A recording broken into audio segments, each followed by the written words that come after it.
Apparently, I needed to unplug and reseat my wireless dongle. So here we go. Welcome. Welcome to another Sunday night where I grow potatoes for fun and profit. It reminds me I need to speak to my agent about that profit. I am here. Oh, hello. You're a Tasmanian, mate. So I have been out and about.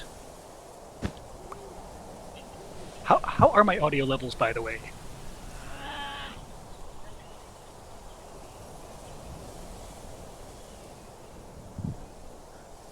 So I am going after these wild potatoes from Farmer's Delight for a couple of reasons. I expect them to be the biggest technological challenge for for this entire process for three reasons. One, they were hard to find. Um, they only grow in relatively cold biomes in areas that support plants, and they're kind of rare. So the first thing I did was I looked at what kind of snowy terrain was around my base. I saw very few, and they were all tall, craggy rocks that were just mountainous, stony, no plants at all. So I made a nature's compass. This nifty thing here, which is just a regular compass with some ordinary logs and saplings. And this lets me search the world for the nearest desert or snowy mountain or cold ocean. And I just started looking for cold areas, frigid areas, frozen areas, and I finally, let's see, the nearest frozen peaks, by the way, is 1,934 meters that way, if I ever need to go to frozen peaks for something. I eventually found in this windswept plains, after roaming overland for it had to be 6-7 kilometers at least, and finding half a dozen new villages, I found these about 1,000 meters due north, as the crow flies, of my base. So that's challenge 1 down. Challenge 2 is propagating them. Oh, I don't have any bone meal on me. I can't show you. I'll show you back. To make more wild potatoes, you have to bone meal them, and then maybe, less than a 50% chance, another one will grow somewhere nearby. Probably close, possibly far, up to 5 blocks away. So that's going to make them difficult to pick. I don't know where they're going to appear. And the third challenge is you have to left-click them with shears. Like that. There's a wild potato. If you break them with a right-click, if you even can right-click them, you can't always, or if you break them with a pickaxe, even if it's a silk touch pickaxe, it gives you a regular potato. And there are several automatic machines that can simulate breaking things with a pickaxe or right-clicking, but very few that can do a left-click with shears. There are only 2 that I know of. One of them uses Create, which I already have a basis for, and the other of which needs ingredients I would have to go to the end to get. And that would mean going to the Nether, that would mean finding an underground stronghold in this dimension, digging into it, repairing the broken portal there, making a jetpack so I can fly away from the Ender Dragon harmlessly and not have to fight it, bring a waystone, because if I don't kill the Ender Dragon, I don't have any other way home. I'm going to use Create. This one is designed to be actively tricky. I mean, they're all mostly issues of quantity, but this has wrinkles to it. So now, also because I made some waystones and I made a warp stone in my inventory so that I should be able to travel directly to my base from here, but I can't. It doesn't work, and I don't know why. If my potatoes are wrinkled, I should probably throw them out. I will have so many extra potatoes.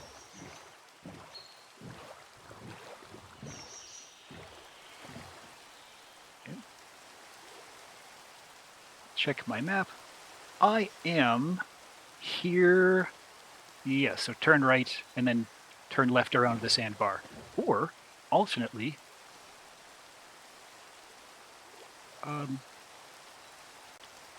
go waypoints. I should have just turned my home on. That would make it slightly easier.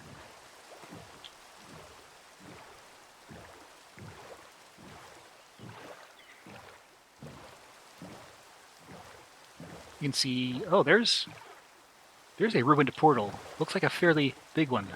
I will resist the urge to go there and loot it. I don't imagine there's anything in that chest that would materially change what I'm doing or let me do stuff any faster. If I'm going to look up, I need this camera. These are typical Minecraft hills. These, however, these are a lot more extreme.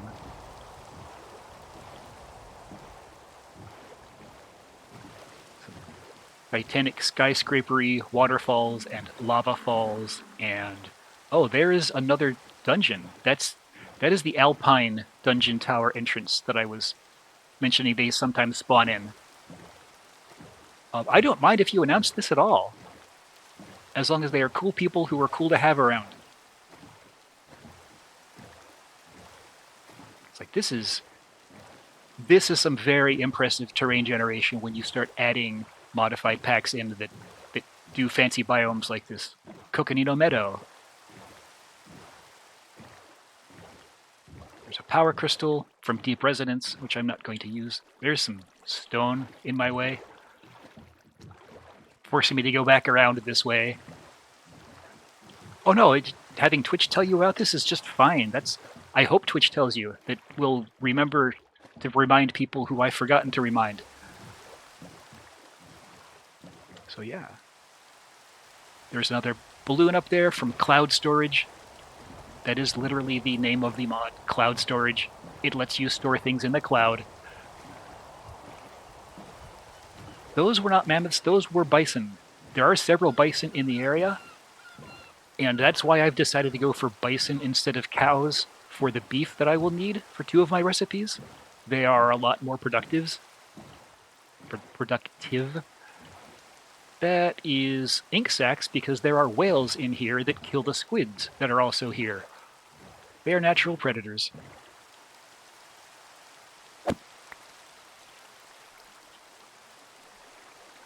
Now that I'm back, I can turn waypoints off.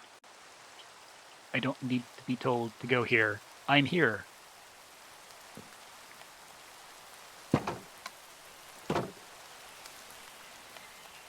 Oh, here's my farm. I have built up quite a bit of stuff.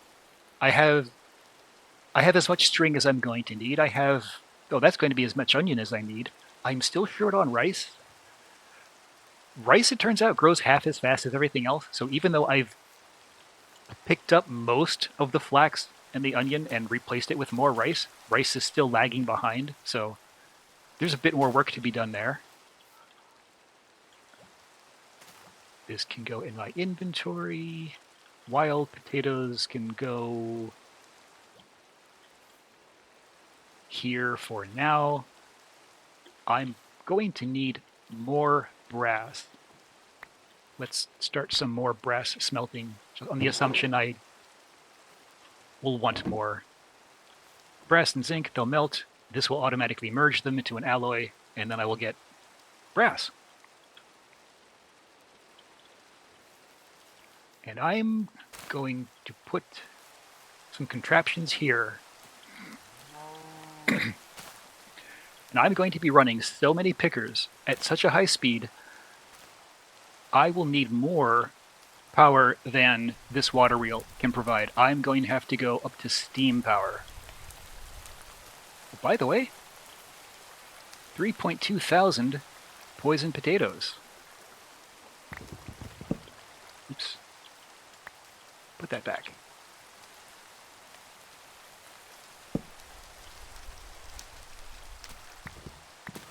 I would need, I believe, 16 water wheels. I'm going to need 16 water wheels or 2 basic. How many poison potatoes do I need? 2,800 and challenges. Ultimate potato, 2,863.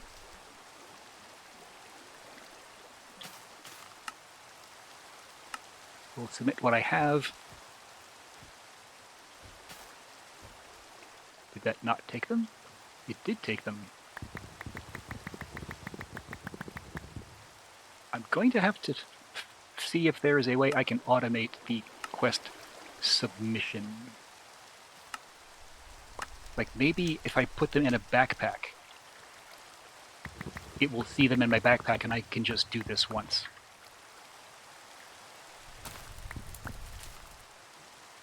Because that would be a little bit faster than this.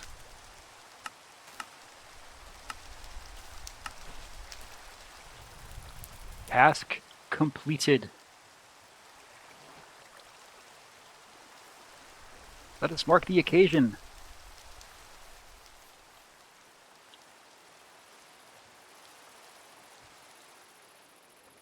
Where did I... Oh, I put the glow squid ink near here because I knew I would want it. Oops. Click the frame. Click the frame. Can I not make that glow? I know I can make this glow. It's a crafting recipe. Oh, it's signs.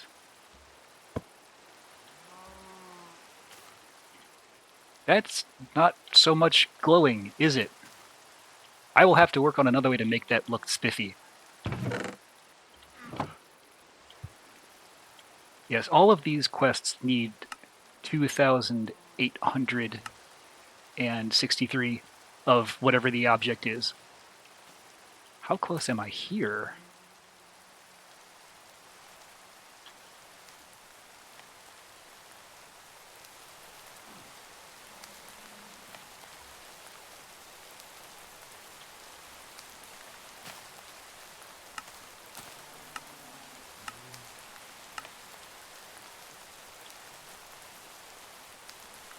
This is also, I don't think this quite finishes. There are still more potatoes to grow, because each of these takes 9. So we're looking at an exponential requirement. I'm 63% done. Yeah, that has to bake for a little bit more time.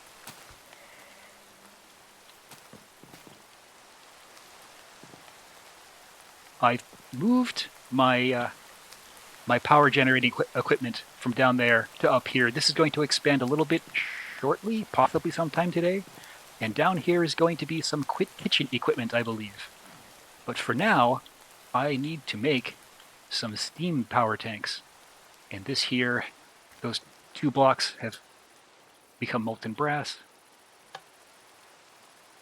I'm going to get them, and while those pour out, what do I need? The create mod for a tank. I'm going to need 2 copper plates and a barrel. And I'm going to need 8 of these.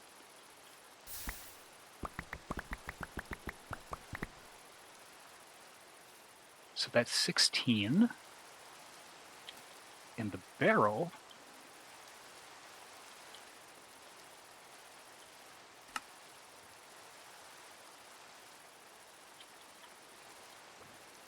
I need to make some of these. Is that about right? That's about right.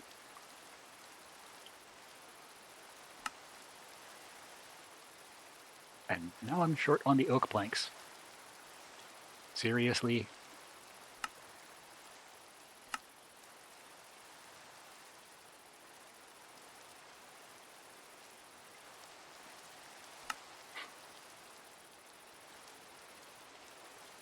Make 4 barrels. Thank you. Actually, no, make 8 barrels. I'm still short 1. Ah! Who says you don't use arithmetic in everyday life?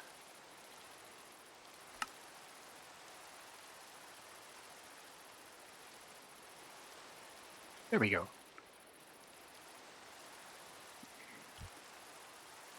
Where did I stick my engineer's hammer? Is that over here? No, it's in my inventory, of course. Very, very true, Shateri. 16 copper plates. There are machines that can make these plates. I've been doing it by hand because I did not realize I would need to be doing it so many times. But I do.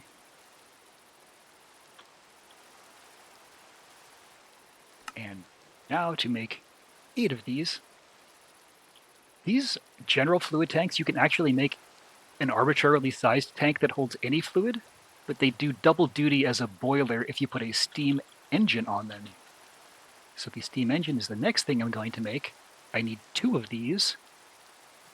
This will need 2 gold plates.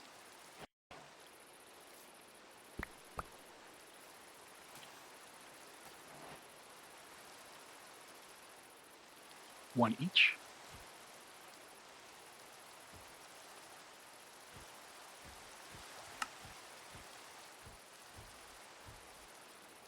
And to heat it, I'm going to use a basic campfire. And because I'm using a basic campfire, the amount of power output these make is capped at the lowest possible value, but it's still many times that of a water wheel. Where did I leave my glasses? Have you checked your head? Stuck in your hair. That's where I usually see them.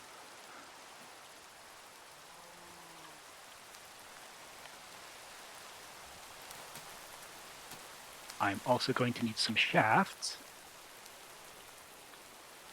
This can start coming apart because I'm not going to need most of this anymore.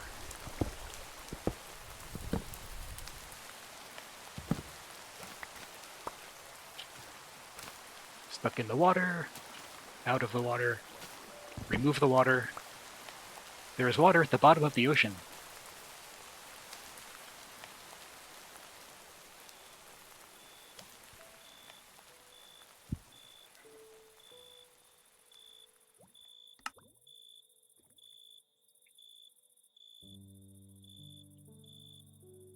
Alright, I'm going to make a lot of these wood planks because... There. Seriously? I don't want 8 single ones, I want 8 crafts worth of it.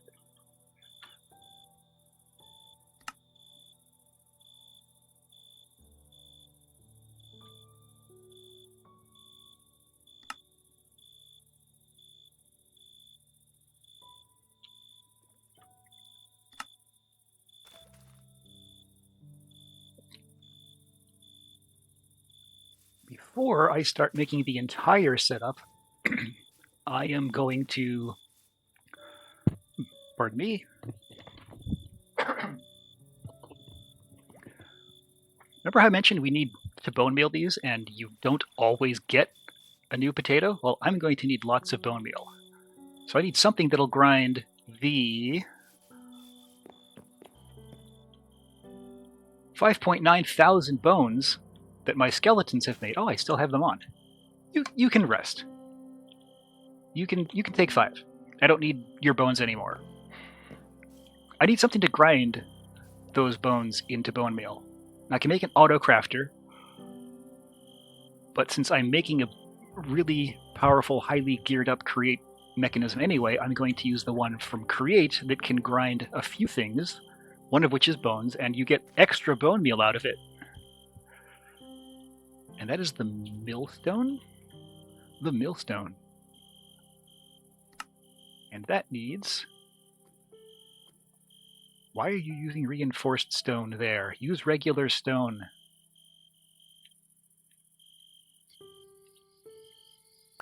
There.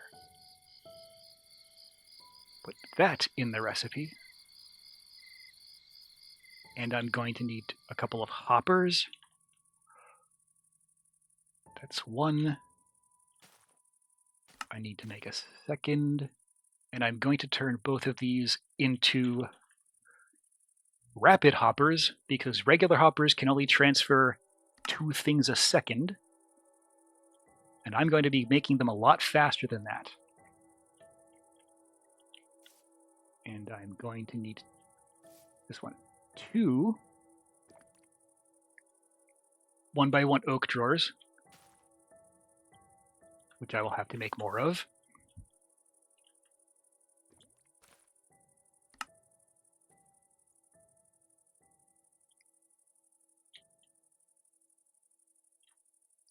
And then the one last thing I will need is the basic mechanical or basic logistical transporter, which is my item pipe from mechanism. And I have my mechanism adjusting wrench here. All right. Let's get things cranked up.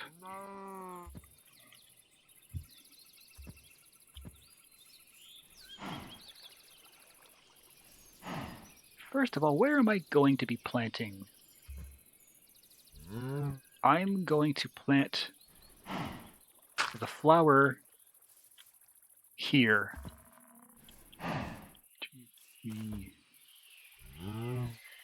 So somewhere around here and here will be my steam generators. Ouch. Oh yeah, those are hot. Don't touch them.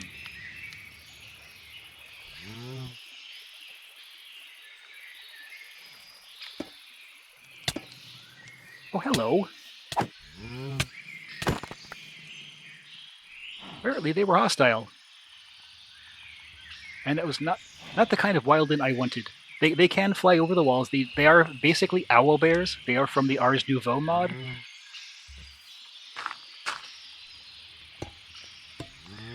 All right.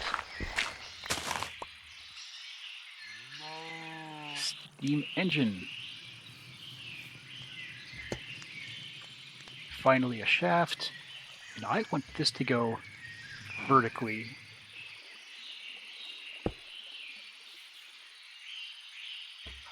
Ah! There's one important thing I am missing. To get steam, you need water. There's no water in this. Oh, this is what you call a kitchen sink pack. So I'm going to make a kitchen sink.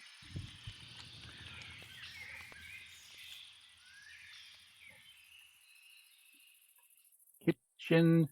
Oh, this is just a sink. What am I going to need? A bucket of water, 5 terracotta, and 3 iron ingots.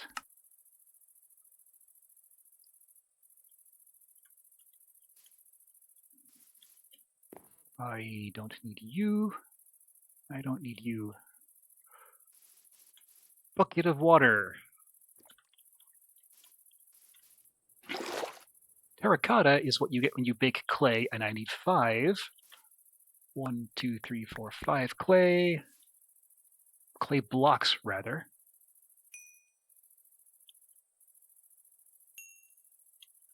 And that's going to smelt here. I was baking some charcoal from earlier.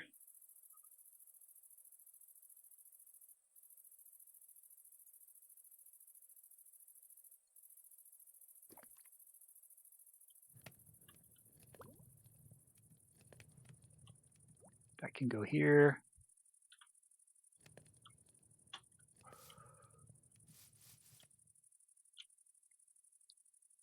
"10 seconds per," it takes forever when you're watching water boil.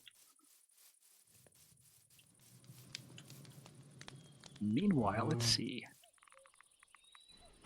Here's a shaft. Now this is going to spin at the default speed. And I want to gear this up. That's a doubling.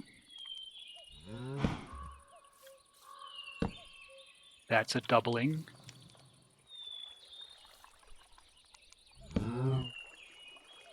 Oops.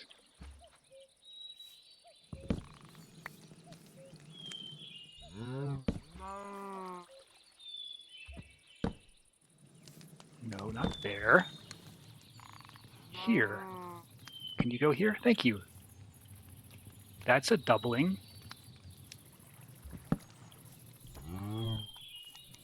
And actually, I wanted that to be lower. And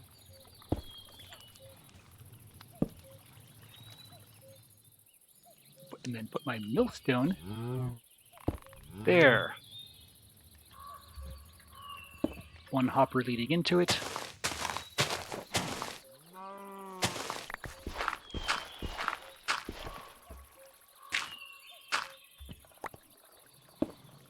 That hopper leading that way. One logistical transporter there.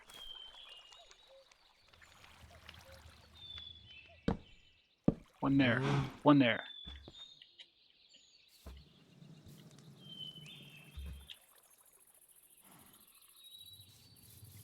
Where is my sink? There's my terracotta. I can now craft the kitchen sink.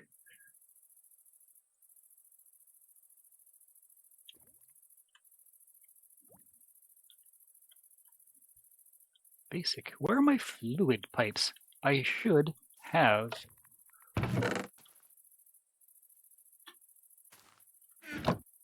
some fluid pipes that I made 8 or 6, and here's 1. The others must be somewhere.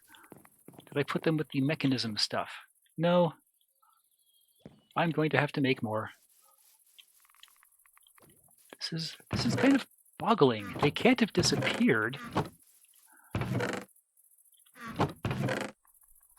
Meh. In any event. Basic mechanical pipe.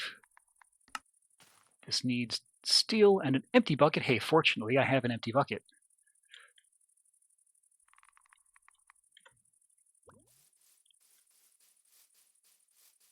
This sink can go basically anywhere.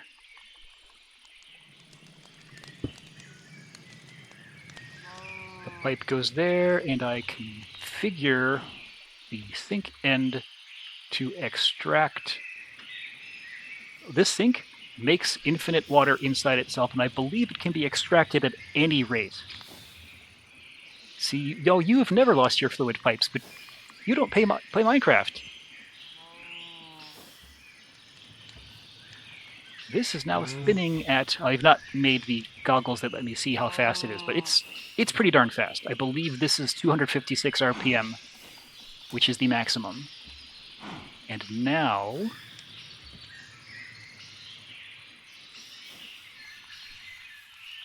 where is my box of bones?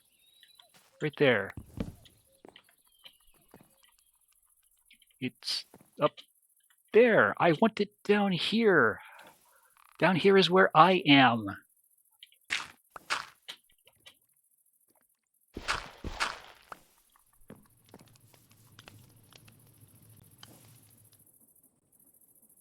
Bone meal.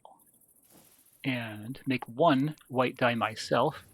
I want these 2 things so I can prime these chests with the only item they are going to accept. That will make sure everything goes into the right spot. And this is the oak drawer I extracted from the top of my mob farm.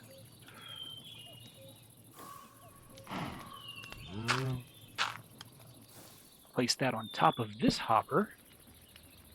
And now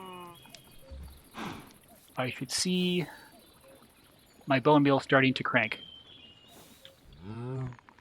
And what's left in here is the white dye. I need to extract that.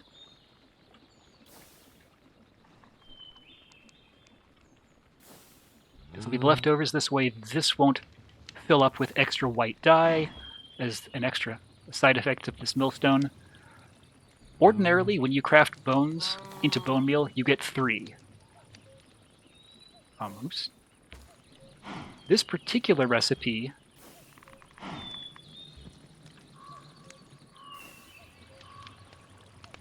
bone meal, type R for recipes. A wildland horn makes 3. Grim talc makes 6. If you check the recipe up here, if you use the milling, you always get 3. There's a 25% chance that you get 3 more, and there's a separate 25% chance you get the 1 white dye. So that's going to give us almost 4, and also is using a form of power to drive it very fast that I already have available. While that's doing that, I'm going to Certus quartz dust. Where did that come from? I also don't need that.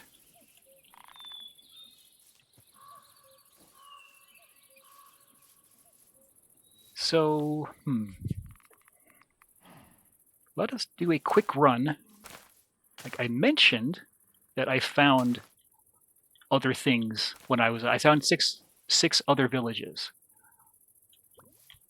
I'm going to visit a couple of them now.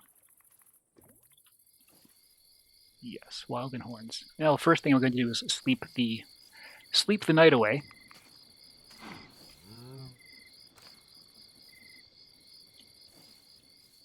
For my cows, I am not just going to make a let's just call it a meat processing facility because that is what it's going to be. I'm also going to put some magical creatures nearby to get extra beef from them while they are still alive. These are the waystones, by the way. I have an item in my inventory that is supposed to let me warp to any of them from any position, but as you can see, nothing is happening. So that's kind of a bust, and I have no idea what is going on there. Zorkrik Grismer is an example of the default names that it gives villages. I started giving them my own names after that. It was easier. Somewhere around here is going to be a Drigme, which is a magical creature with the most awesome tiny beard. And the way you get them to pledge their service to you is you show them that you have defeated a Wilden in honorable hand-to-hand grisly combat and didn't just find it in a chest somewhere. He says, "Hey, you're a cool guy. Here, have my crystal." Have 2. Why did I get 2? I have no idea, but I'm not going to question it. That's all I have to do here. I'm then going to bop over to this next city, Threesville. For this house. This house has gear specific to the Pneumaticraft mod. In fact, I think that's the Pneumaticraft villager who lives and works there. If I ever need to buy compressed iron and pressure tubes, and I have the emeralds, I can buy them from him. Wait, there are 2? There are 2 Pneumaticraft houses. Also elephants. I don't know if you've noticed it, it's right here. This thing, that's an elephant. I'm going to leave it alone. It's probably really nasty and big and will hit me. But I'm going to take this air compressor and this charging station, which even had an upgrade, and a couple of pressure tubes, and say it again, every tech mod has a wrench.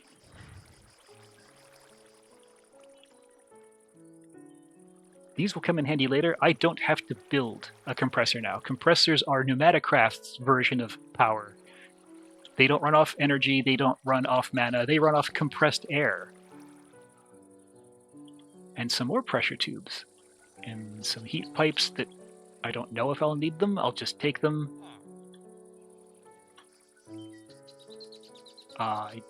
Pneumatic cylinder, sure. And a hopper, I can always use hoppers. That's an omnidirectional hopper. Neat. I'm not sure I've used those a lot. And finally, I'm taking some acacia.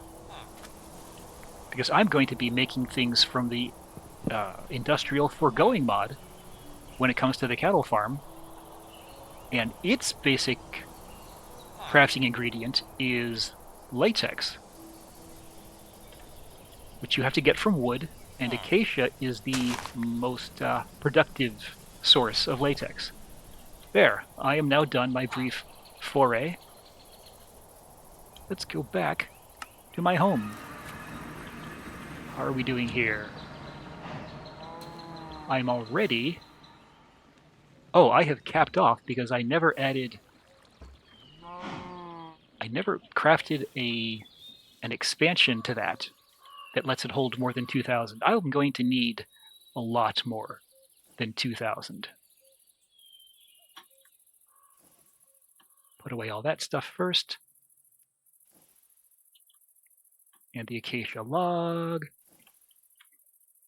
This and this go back to my inventory. I am done demonstrating them. I don't need the mechanical pipe anymore. Right. Copper upgrade, or maybe just go straight to a gold upgrade.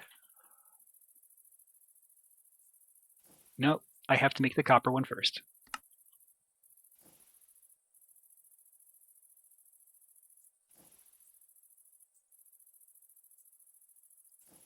Make the gold upgrade out of the copper upgrade. Alrighty.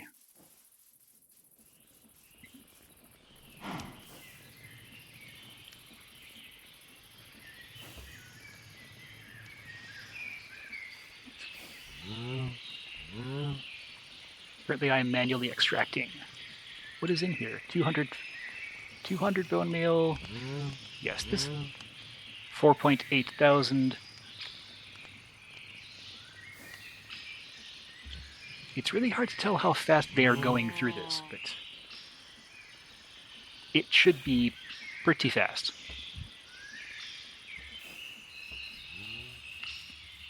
Let us rearrange our power then. This is just fine if I have two machines that need power. I just put them right next to the generator. When you have more than two or three, you want a backbone and something that distributes the power to all of them. So let us start looking at making basic universal cable to steel and redstone.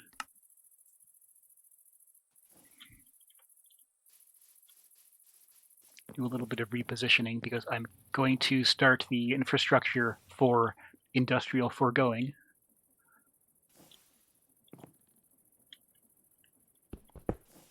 Take that, take that, take that. My inventory seems to be, no, not full. I just didn't walk over it. The coal generator is going to go at the end.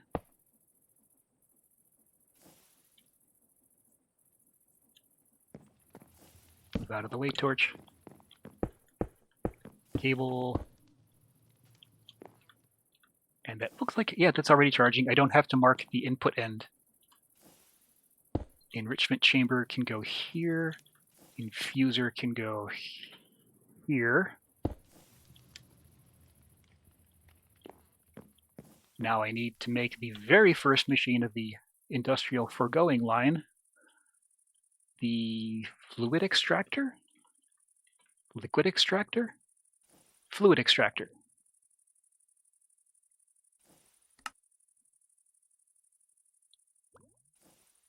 Needs a light. Oops. I am still getting used to this unusual interface. Here we go. Make a gold pressure plate. Make the pitiful machine frame. Again, like most tech mods, there is some machine frame that is the first crafting item that it lies at the core of every single block of machinery. I have those two basics. I already had the pistons from raiding the airship way back when in episode 1. I have the extractor. Is there anything else I need? Oh, I want another simple factory block placer. That's going to need some planks.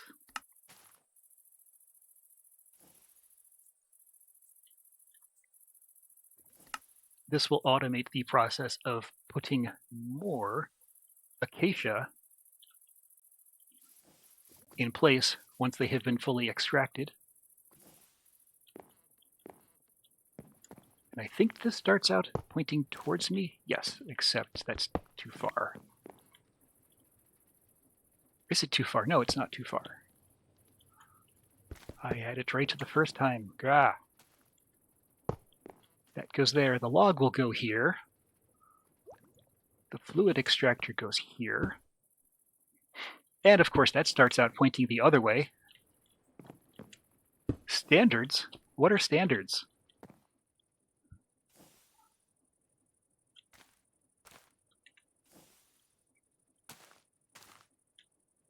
Right, acacia. I need to grow myself some acacia trees from those saplings I made.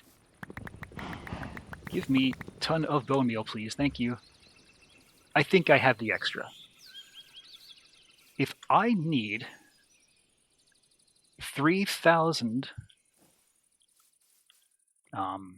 wild potatoes, and I get a new wild potato maybe a fourth of the time, fifth of the time, I'm looking at needing about 15,000 bone meal.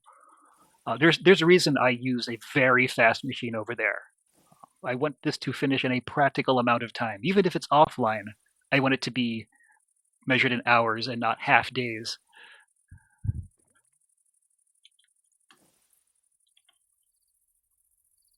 Oh, there's some acacia logs, and I'm going to grow more. Wood, well, most woods, makes liquid latex. Another machine turns the liquid latex into small latex balls.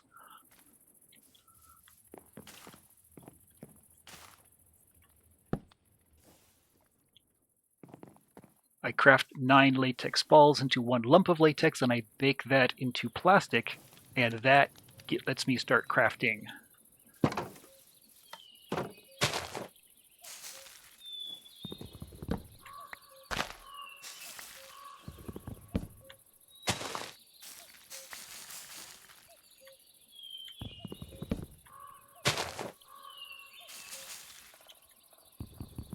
There. That's plenty. Probably more than I will need for this run. Get the saplings just to be a completionist. Go buy 1 bow meal. I don't need you.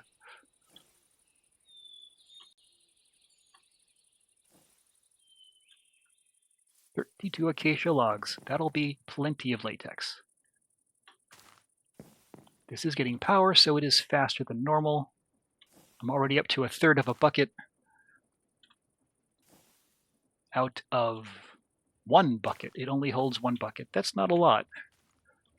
But it is going to automatically push that into the machine next to it, which I'm going to build presently, which is the latex processing unit for processing my latex. I'm going to have to wait for that first bucket to finish anyway. In the meanwhile, I will make another one of these pitiful machine frames.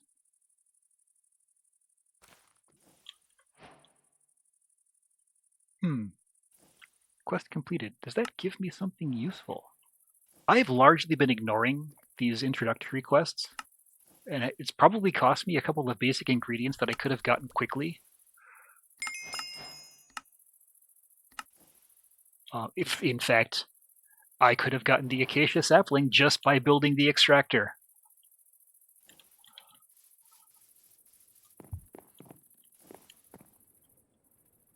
As soon as this finishes, I'm going to pick it up to get quest credit and then put it back down. Don't let me forget to do that.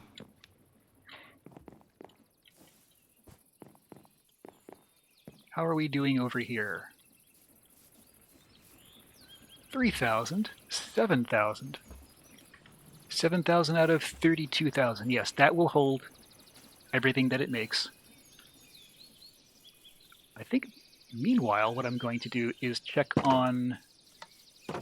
I never did switch over my my aquatic entanglers. I have built 2, but I still have the one collecting junk and the other not going anywhere. So I have some time to kill. Actually, what I should do first is start setting up the rest of the hand pokers that I'm going to need. I'm going to need 8 deployers to apply shears. Each deployer is going to need an electron tube. An electron tube is an iron plate, so I need to smash 8 iron. And I need to sand 8 rose quartz. There's my 8 rose quartz. I have my sandpaper.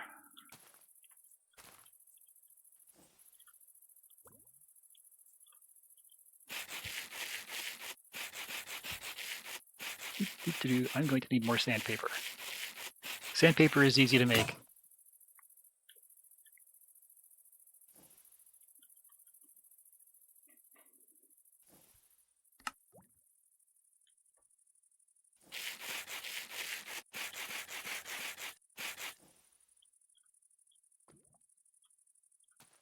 Oh, there.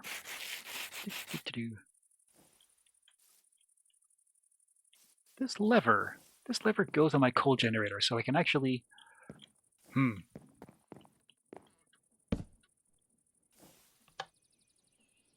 So I can actually turn it on and off, and it's not burning through coal when I don't need it.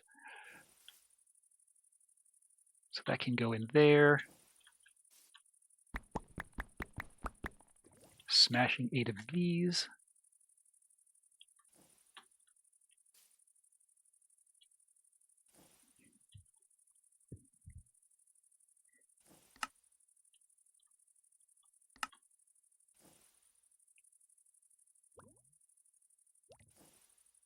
Eight andesite casings. Right, that is where I take some andesite alloy and put it on stripped logs.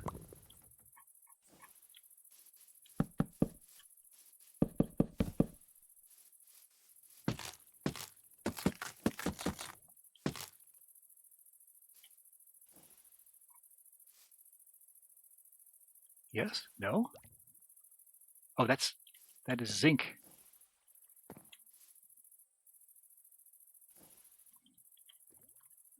Here's my andesite alloy. Yes, that works much better.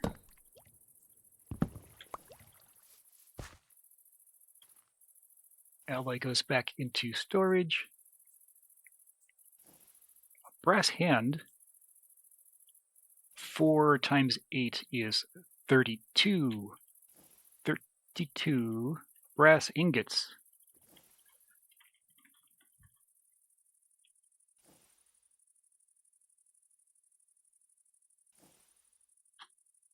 Did I not put brass in here at some point? I know I made brass. Oh, there it is.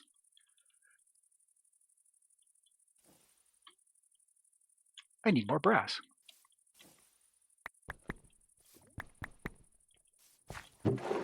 I thought for sure I already had more brass than I back in storage somewhere.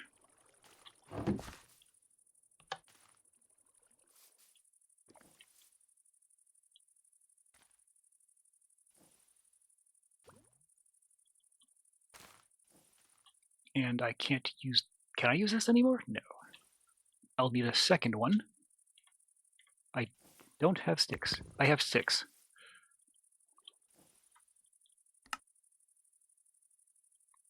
Bingo.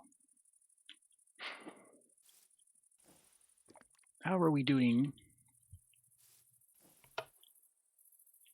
Is that brass, or did I accidentally extract some copper? Because I pulled it out too fast. It's the latter. So put the brass on the bottom. There we go. You can change the order that these liquids are in here and potentially stop 2 from mixing. They'll automatically mix if they can and they're next to each other. But if you separate them with a layer of water or iron or blood, or yes, you can put blood in here. If you really need blood, you can jump in there yourself and it will hurt you and take some blood. It can be useful in a pinch, but it's better to just throw zombie flesh in there because that's also worth blood.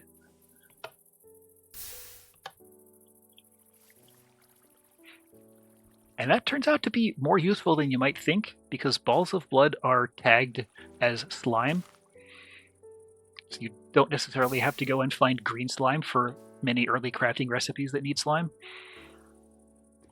There's a lot of cross-compatibility tricks like that that come in handy in the early game when you're dealing with 300-400 mods altogether.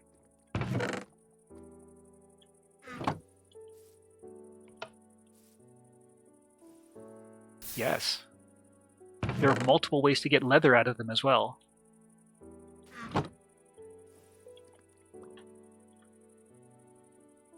And I needed 32 brass sheets.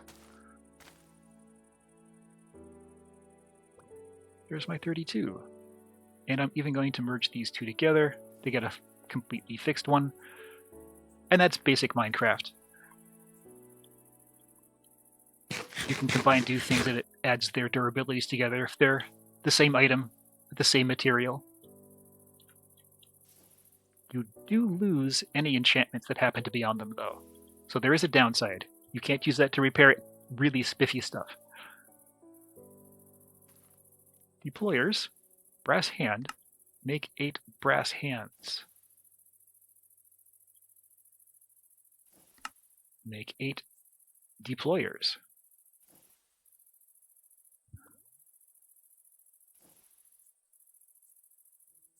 Did I get them?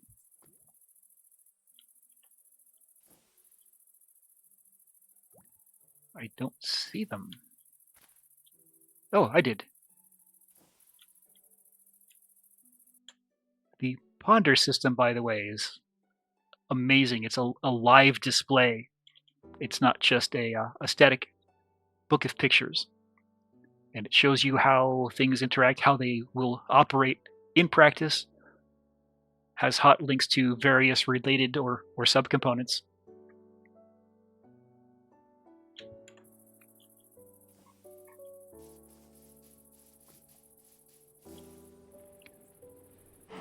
Sleeping the night away.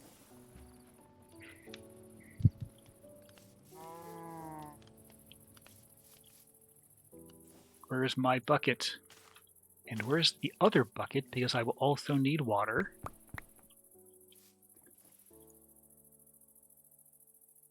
Here's bucket 2.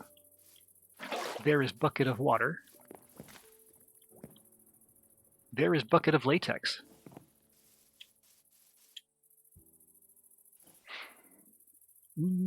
Latex processing unit.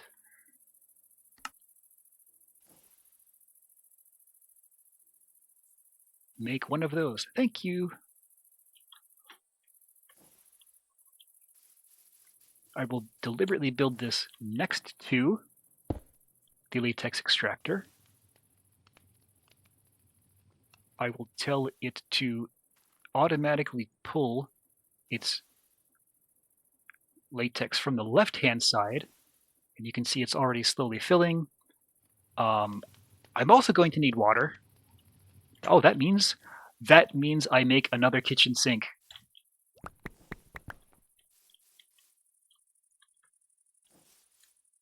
Let that bake from clay into terracotta. Check on my bone meal. 12.3 thousand, 2,000 left. Almost done. Be he alive or be he dead, I'll grind his bones and grow my potatoes.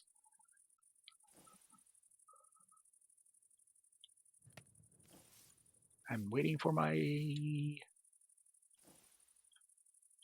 going to waste an entire lump of charcoal just to do this in parallel. Ha! I have more. That saved 10 seconds. Speedrunning strats.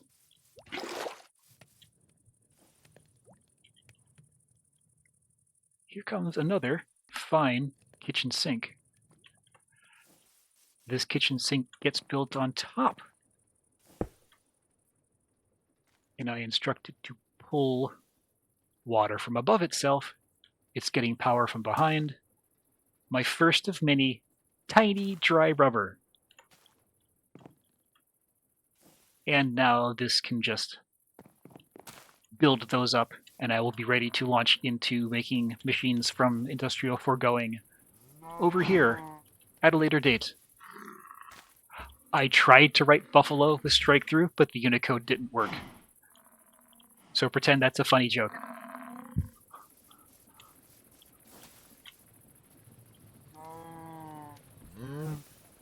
$2,000.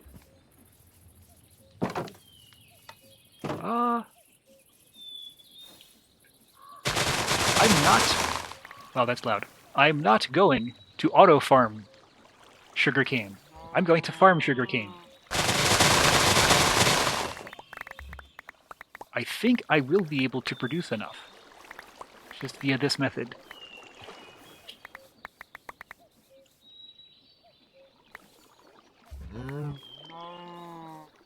Among many of the other things Apotheosis does is unlock the growth height of several plants. Bamboo and cactus grow, well, you can see how the bamboo is growing. Cactus grows about 3 times as high as normal, and sugarcane has no limit. It will go up to altitude 320 or whatever the maximum height is, beyond which nothing can be built. Personally, I think it looks kind of dumb, but you can't deny that you can grow a lot of sugarcane in a very small area if you do that. Time to finally change my fishing. I have, yes, my basic transporters. I'm going to want another 1x1 to hold just the cod.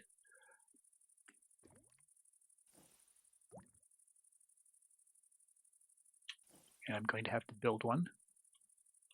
This is going to be a similar but smaller setup to my farm. I'm going to have a 1x1 drawer with a capacity upgrade to hold the one thing I care about.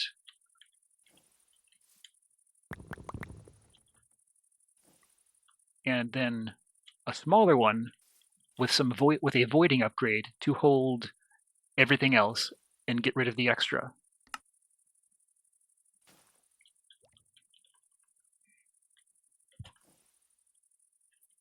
Copper upgrade. I should be using this crafter.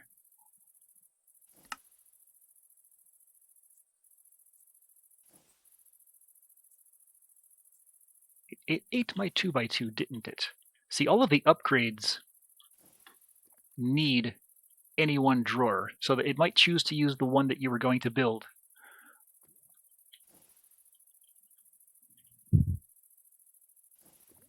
The void upgrade, yes. No, I don't want a 1x2, so that's fine.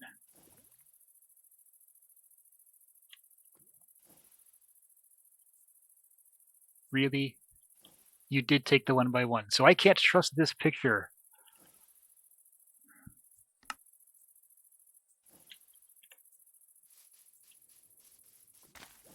head over here. I'm going to need basic logistical.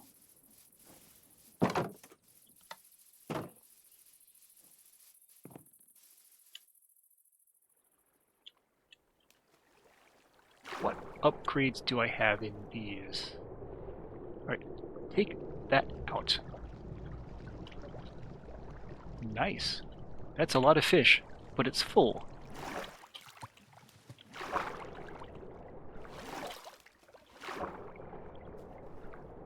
So this will go here. And I'm running out of air. Build all the shelves first, then turn the pipe on. Let's try it that way.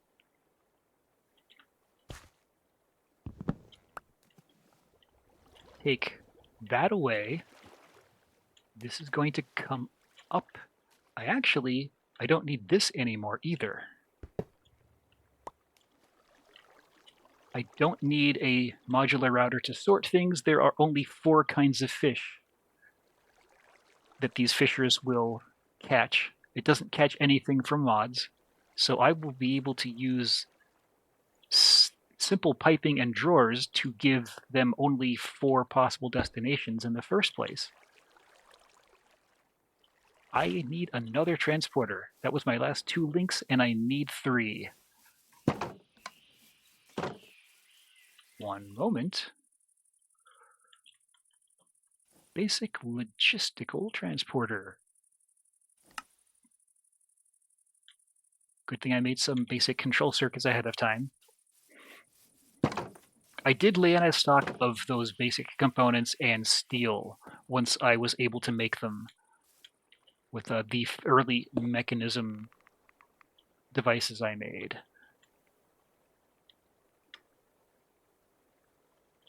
So the 1x1 goes first.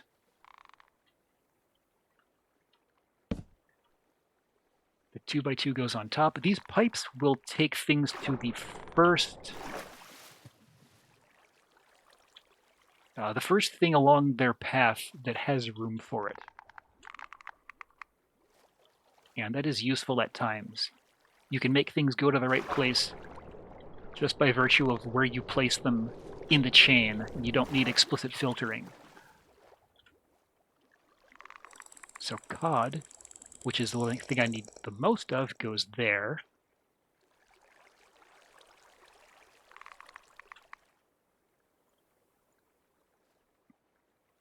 And I'm going to put everything else, tropical fish, pufferfish, salmon, and something's going to go in there.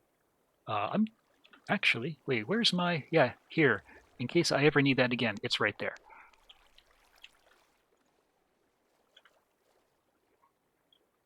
Everything is set up. I can put the pipes on extract mode. The problem is I need to be crouching to do that, and crouching makes me sink underwater. Ooh. There's a weird graphical thing around those. They seem to be drawn with a cube around them. But we can see now. Hello, whale. I actually died a couple of days ago playing offline. One of those was stuck on a rock and suffocating, so I punched it out of the way, and it killed me in 3 hits. The third of which also knocked me clear out of the water, so no good deed goes unpunished. So yeah, this is now going to catch all the cod I will need for my cod and chips in the Pneumaticraft portion of this challenge.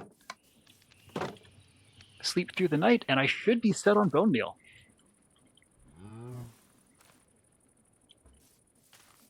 I see I have 5 viewers now. Congratulations or welcome whoever just came in. I know I was at 3 for a while. Tick, tick, tick, tick. I think this is a rate of about 3 every 2 seconds. I'm not sure. At this maximum speed. We are almost done. I'm going to put my configurator. Oh, there's my mechanical pipes, my logistical transporter, all three very basic ones. I don't need anything more advanced. The mechanism does have 4 tiers. I've only needed the lowest so far. I may need higher power for the thing I'm going to use to collect my lead, but maybe not. I have not looked at the exact numbers yet. Looking over here, while my bone meal finishes,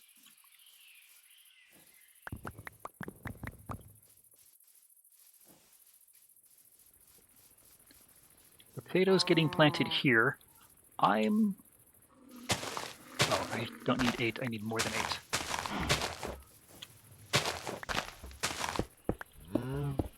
I'm going to surround the potato spawn area with something potatoes can't grow on. This will serve as a fire break of sorts,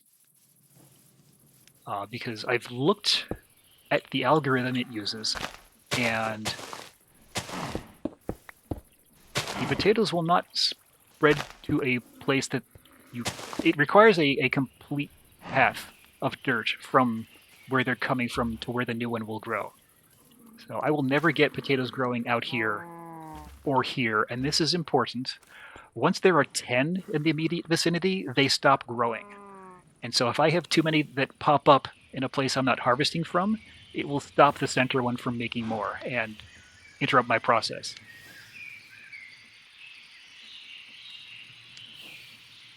I have that, I have that. I have more shafts here. Thank you for stopping by, Orlando Seabass. I'm glad you were able to make it. It's always a pleasure to have you.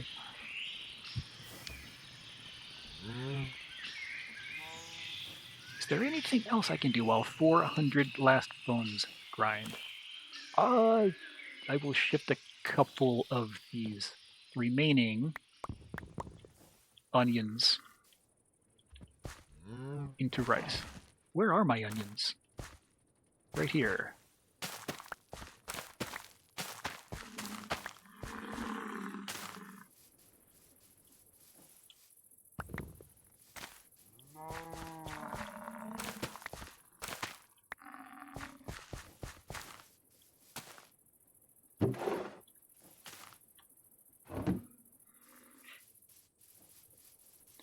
I will also start taking this stuff down off stream just for the interest of having less stuff clutter up. Oh yes, I'm going to need. Are they called gear shifts? Gear boxes.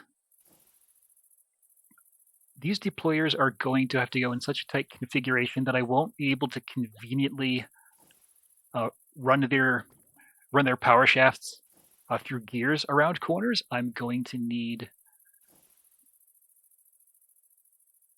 something more compact like this. So I'm going to need, let's see, 12 more cogwheels and 3 more casings.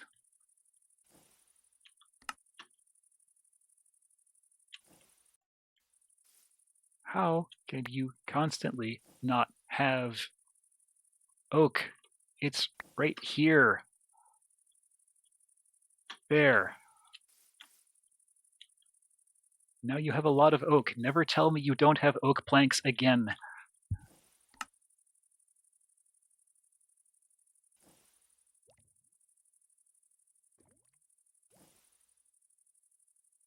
Four, 5, 6, 7, 8, 9, 10, 11, 12.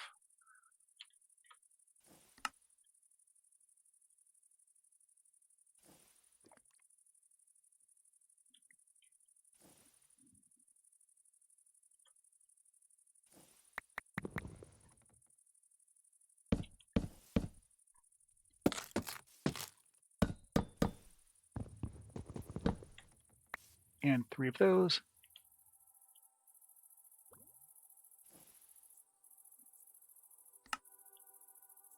One, two, three.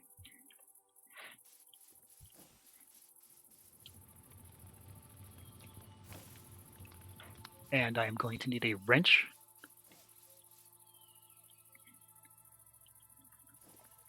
Specifically, the create wrench. Let me double check. Do I already have one? I do. Excellent.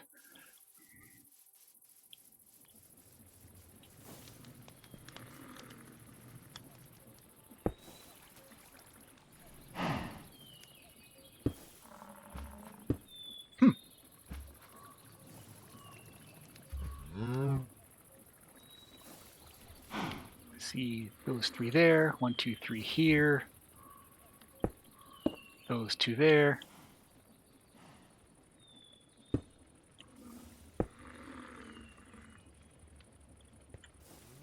Let's see, 1, 2, 3. This one's covered. These poke 2 blocks away.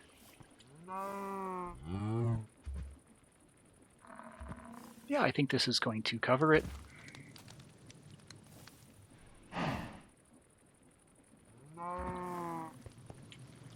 This will have to come down, which it can do so now.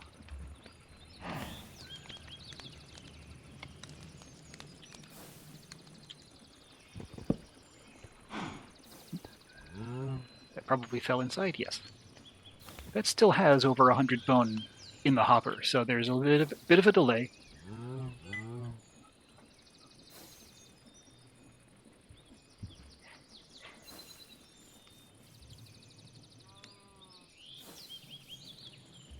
And I may have to move this to the left by 1.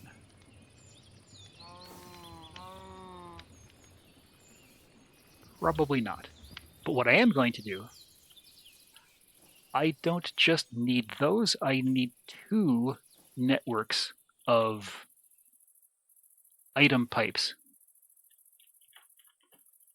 to both supply the deployers with more shears as their shears wear out, and also to extract the potatoes they have picked, because they will only pick one thing and then hold it and lock up until I take that out. So I'm going to need to make multiples of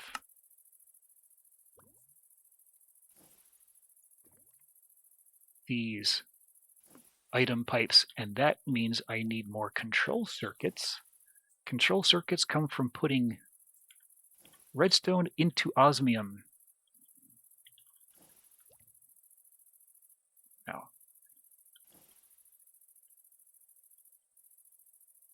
I have plenty of osmium.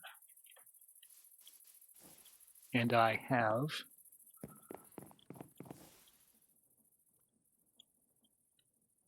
my metallurgic infuser.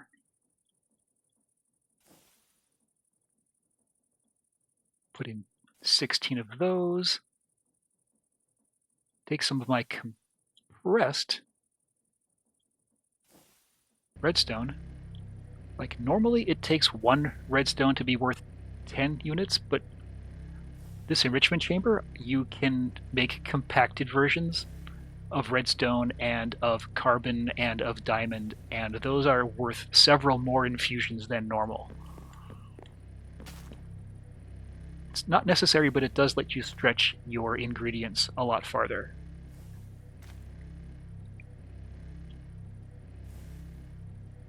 And this can just keep cranking along. How am I set on coal? Needs more coal.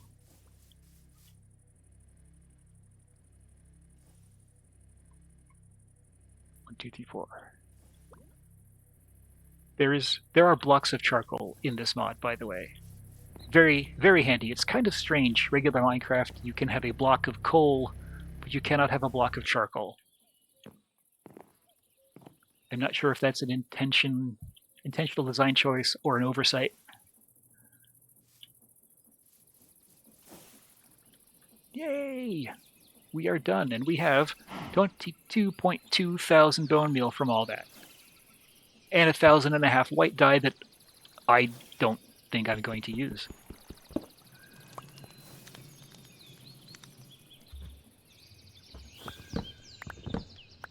Take that, take that, take that, take that, take that. And pack this back up.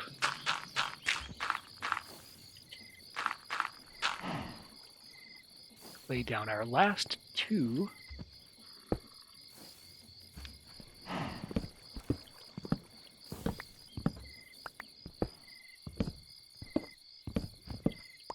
And take down all of these.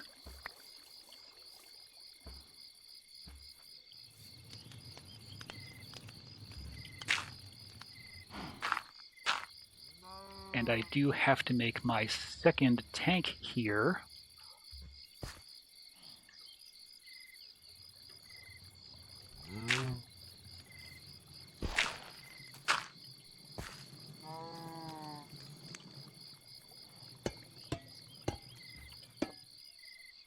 Conveniently, that one pipe can feed both of them.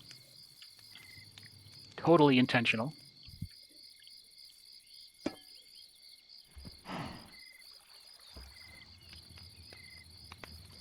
And now I want this running horizontally.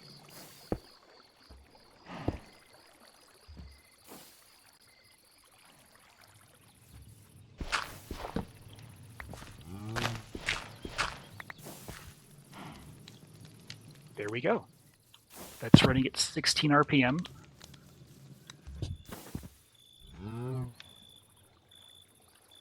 Now to add some doubling.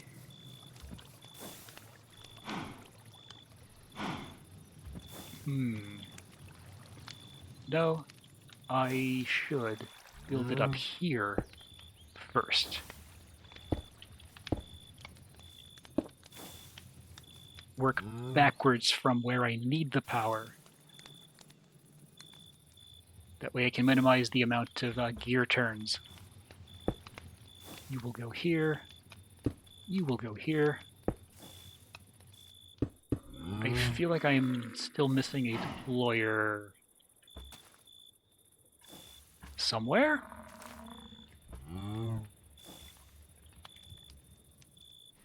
I swear it was in my inventory. No, there it is. I am not going crazy.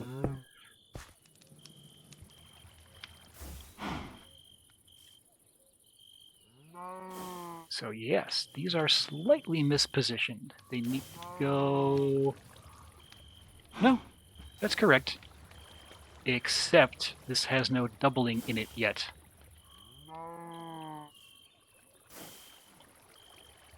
I am a doof.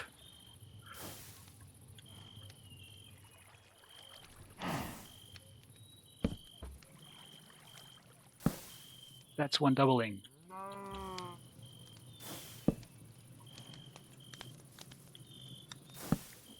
That's 2 doublings.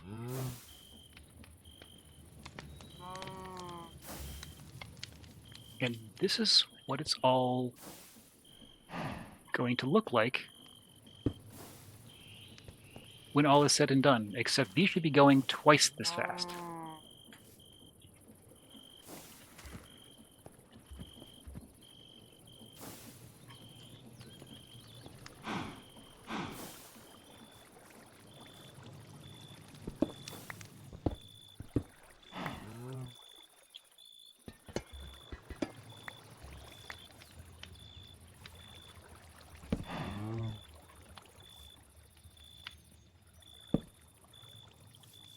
That. These both have to come 1 block to my right. Use Silk Touch on the campfire, otherwise you destroy it and you just get coal.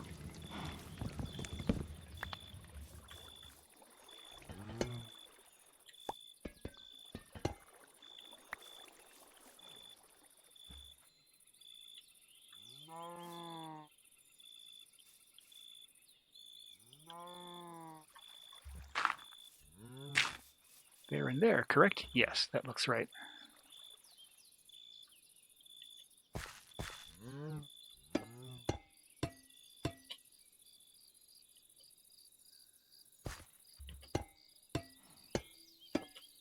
I'm also 1 block farther away, but that is much less of an issue.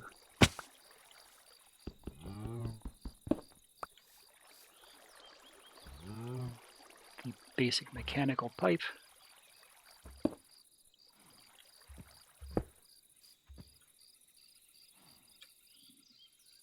My configurator is here. Start pulling that in again.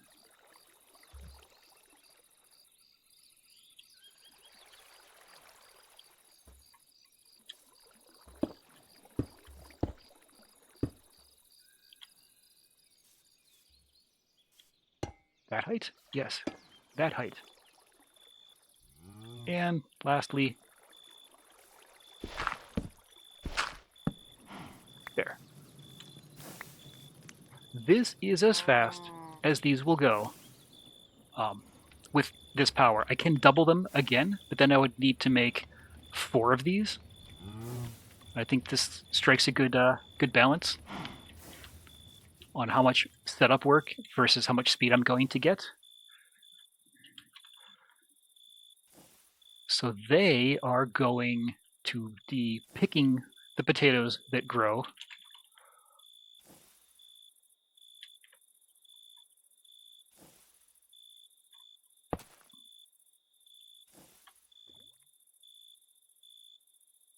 I'm going to use this modular router.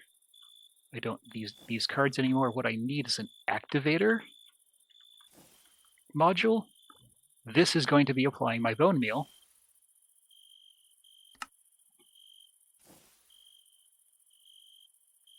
I need one additional blank module. All right. Oh, I need paper?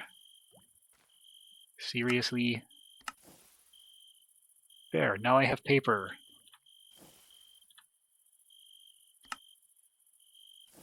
Now I have blank modules. Now I can make this module. And I'm going to need a speed upgrade because the modular routers normally only operate once per second. That's not nearly good enough.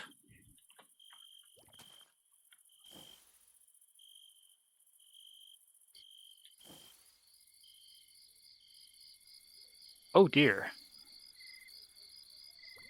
I need blaze rods. That is a wrinkle. I don't have blaze rods. I am going to have to do this later because finding blaze rods generally means going into the Nether and flying around and getting lucky and finding a Nether fortress. There is a way to craft these without going to the Nether. There's a machine I can make that makes cobblestone. There is a machine that turns cobblestone into magma. There is a machine that separates magma that converts magma into blaze cream, or sorry, what is it called? Magma cream? Magma cream. There is a machine that separates magma cream into blaze powder and slime, and there is a machine that stamps blaze powder into blaze rods. But that's a lot of trouble. For now, I am just going to build that router and run it at 1 second simply to get things going and set it up, and then I'm going to have to analyze how I want to solve this problem.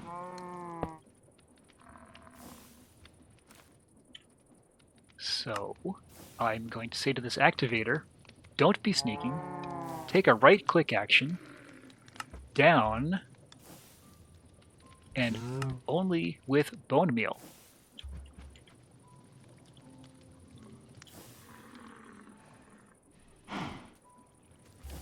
And I'm going to get that rapid hopper back and put that here. And I'm going to take my bajillion bone meal box and put it in the wrong place.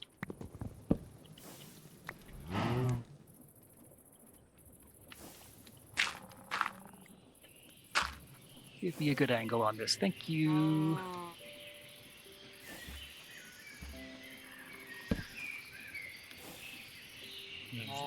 Excellent.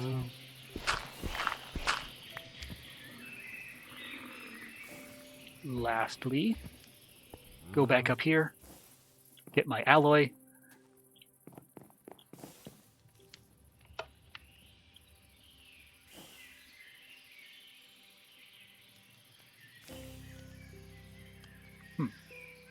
Apparently I need 2 of these for every 8. So that can cook for later.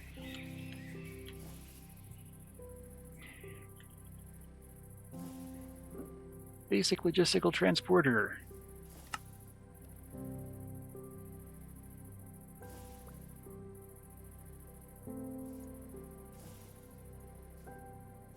There, that's a lot of them.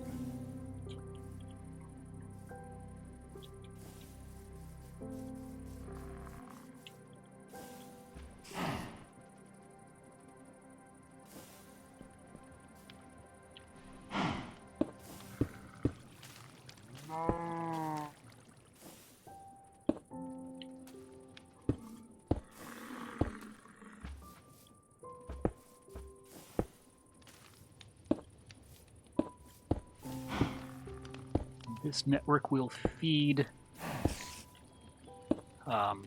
shears into them.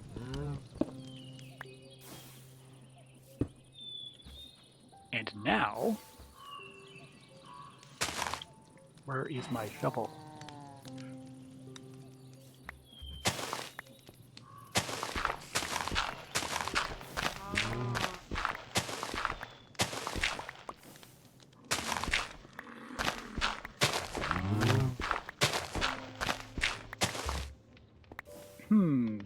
I might have to move those cows.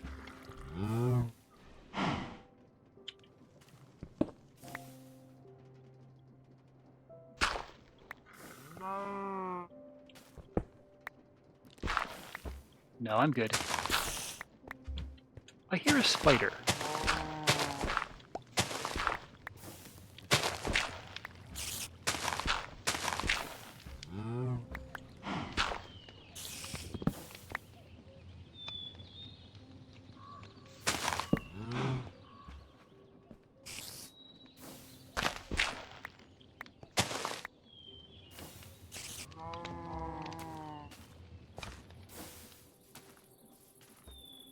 Do I even have enough of these?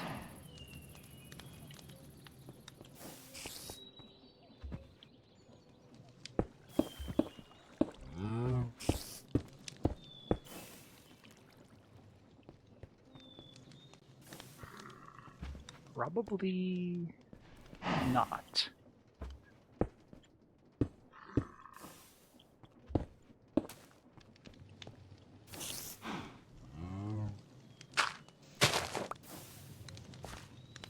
Time to make more.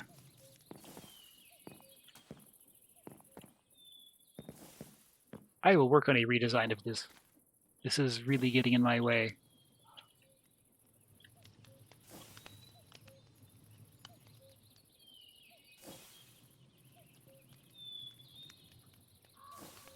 Right, I should have put 2 more in, not 1 more.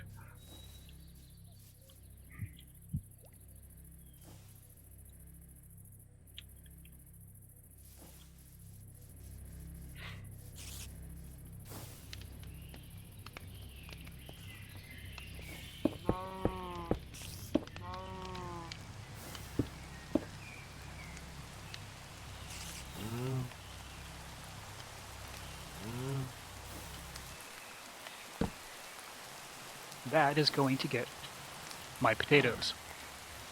And up here, where is my wrench?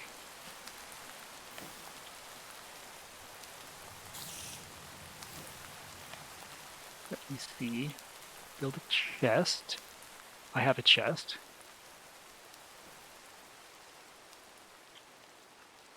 And make some shears.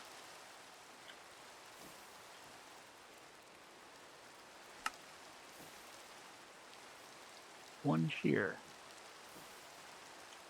Cogwheels can go in, shafts can go in. And then with all of that, osmium can go back. One rapid hopper can go back. Millstone can go back. Hello.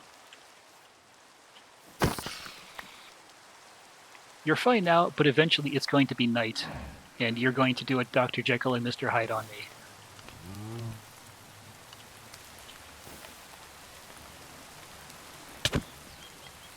Oh, right.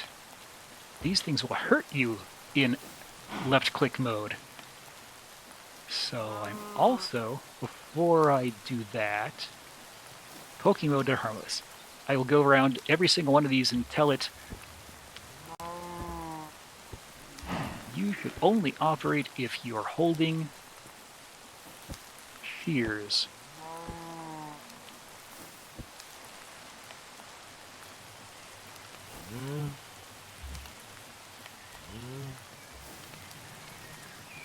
And I'm going to put this just up here.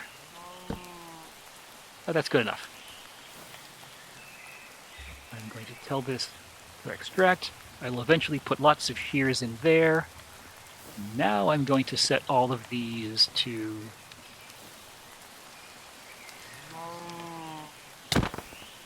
punch me in the face mode.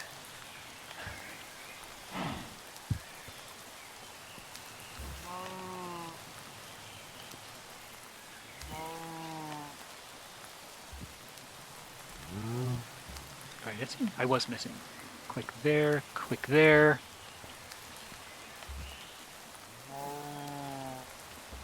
There we go.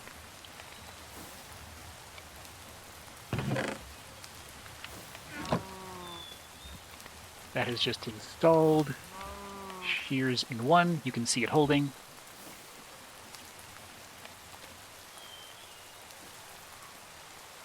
And finally, wait, if this is the bone meal, then what do I have up there?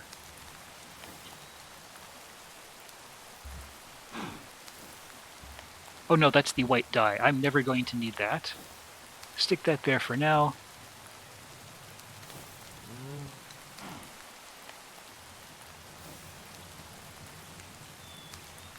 I need to work on the extraction.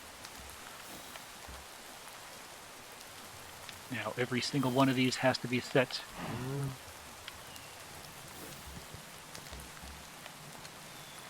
The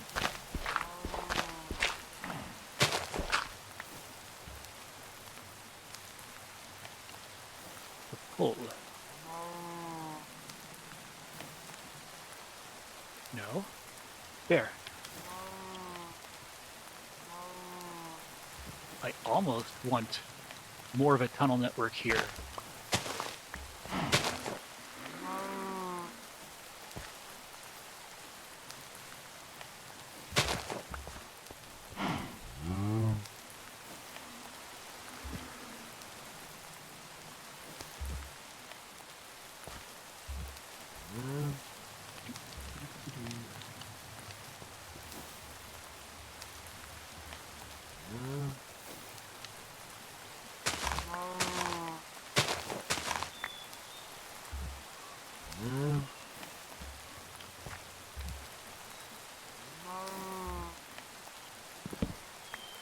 There. Now this is safe. Everything looks like it is properly filtered. I need to make at least 7 more shears.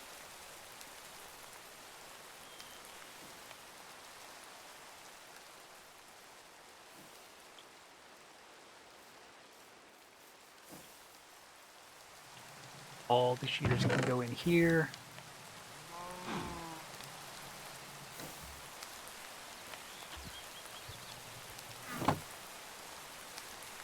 Watch this spread through. These are rerouting because they went to a place that can only hold 1. In fact, they're going to bounce all the way back to the original chest. Lastly, I did not keep 1 wild potato in my inventory.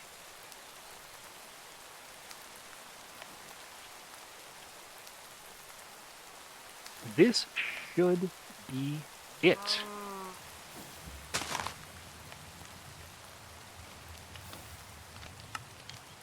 Not echo mode, always run. Whitelist bone meal. Has bone meal. Why are you not doing anything?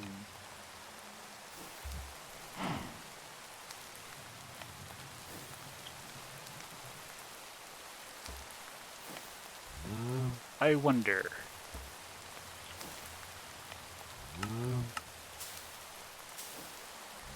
Right. There's sometimes a bug where, well, if you claim an area that prevents other players from doing things, there are some blocks that stop working because the game doesn't recognize them as something you built and thinks they are other players' stuff and will not let them operate on those blocks. There is a setting that I believe, where I can let that operate anyway. I'll have to investigate that. That really only matters if I wander away from here anyway. Regardless, this does seem to be working. As you can see, most of the time there is no spawn of an additional potato. A much more ideal method would be, like I said, the 5x5 instead of this 3x3. This one has stopped. Why has that one stopped? I have probably forgotten or misaimed. No.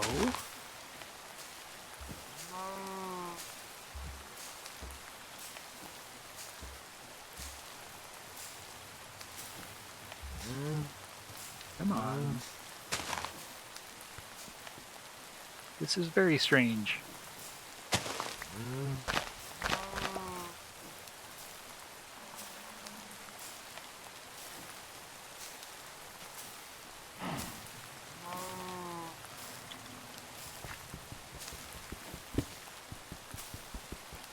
Rebuild both of these.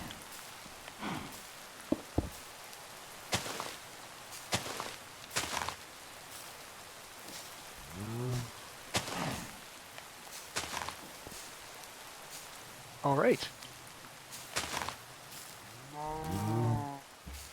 This is happening.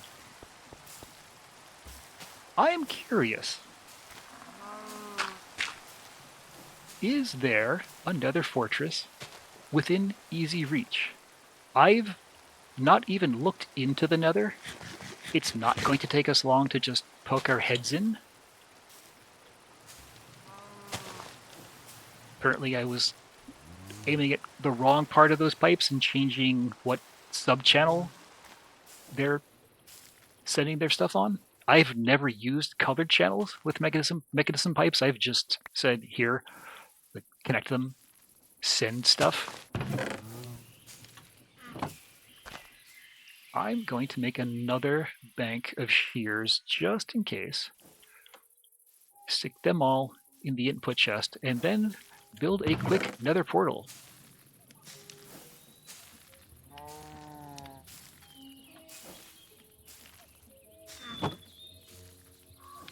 Clear my inventory. This can go in. Industrial wood planks. Dirt goes there. Obsidian. There's my obsidian. I'm going to need something to set it on fire. Where's flint and steel? There. Newsflash, you cannot make flint and steel with flint and steel. You have to use iron. Go figure.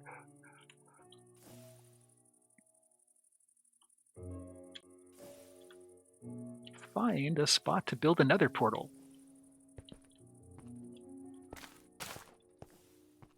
Thought I had...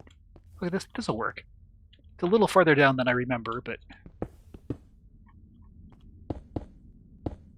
just so if stuff walks out of it, it's not going to trample on anything.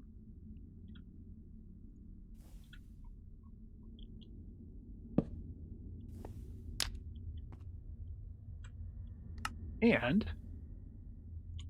I have no idea how dangerous this area is. It's going to get practically everything in there so that I can remake any of these. None of them are important. Is there anything I should bring with me? I should put gold boots on, just so there's a little bit less aggro. There are pigmen in the Nether, and they will not bother you if you're wearing gold, because you are obviously an incredibly impressive, important, and powerful person if you're wearing gold. And so they say, like, cool, and just walk past. There might be a bit of lag. I've never been here. It could take a while to spawn this brand new generation, this brand new dimension for the first time.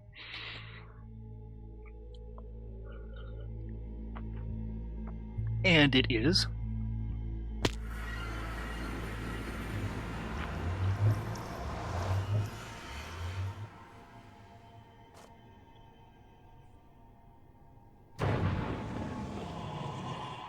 Oh, those bosses like to spawn a lot more often here.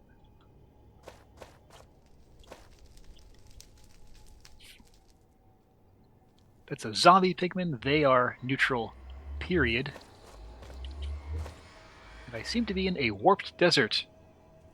One of the many new biomes added by the biomes you'll go. Let me check my map. Rail.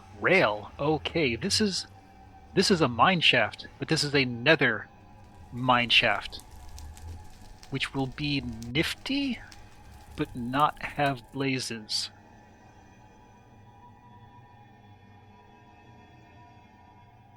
More of the dimension is spawning around me. This might be a fortress. It's hard to tell at this scale, but it is. This looks more promising, and that's going to be to the west of me. The first thing I'm going to do is set a waypoint here, because it is so easy to forget where you came in.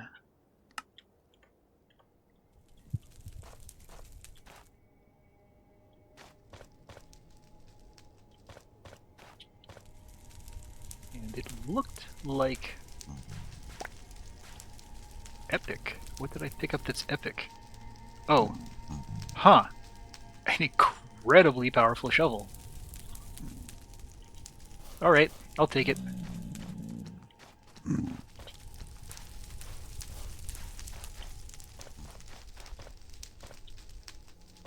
Warped bush. Ember Nylium. Ember Nylium? That's different. Lots of lava. Lots of magma.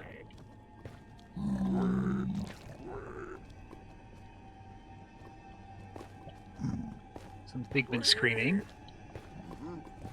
Where's a safe way around this? It may behoove me to make a jetpack.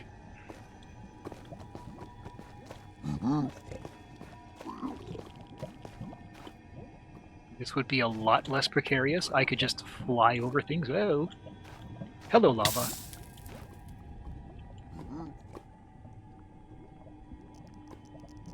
You know, I don't necessarily need to find blazes. I can just kill those magma cubes. Those drop an extra ingredient often that I can craft into blaze rods. The trick is, if I go down there, how do I get back? That's what the 30 dirt is for.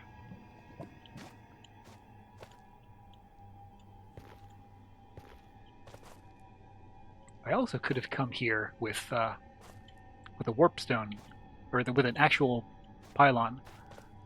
Since the warp stone doesn't work, I'm still annoyed at that. That would make it so much easier. I could wander as much as I wanted and then just go straight home, no matter where I ended up.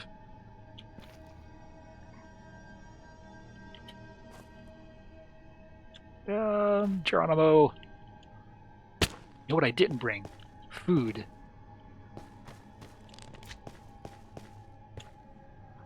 I have a teleport sword. Okay, things are actually not that bad. I keep forgetting this sword has... One of the 2 reasons I kept this is it lets me teleport. The other is it makes monsters drop that particular item I'm looking for more often. It is a special kind of looting that only works for that one expansion. Those. I want those. The more of those I get, the better.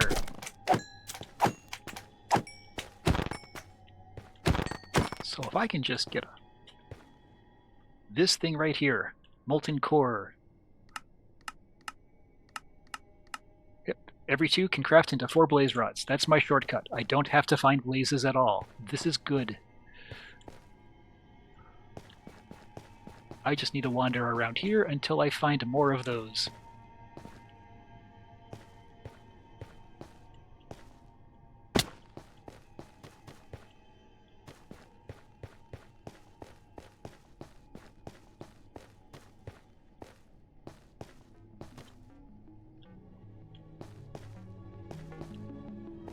And not worry about the fact that I can't eat anything.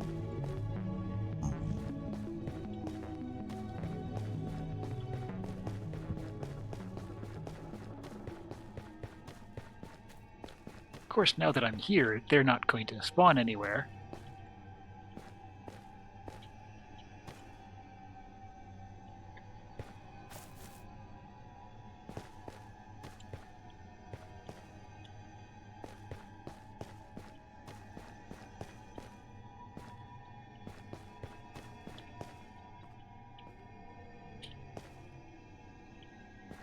Also, I need to go there to get back home. I can't lose sight of that.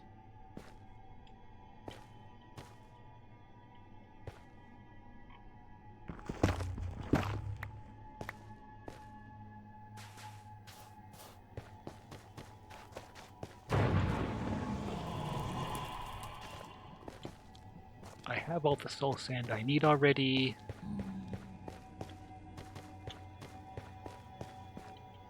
Pink and green pointed mushrooms. And lava.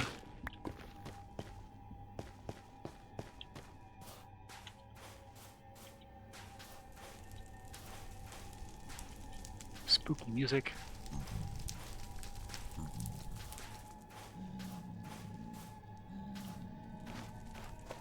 Yes, you, hello.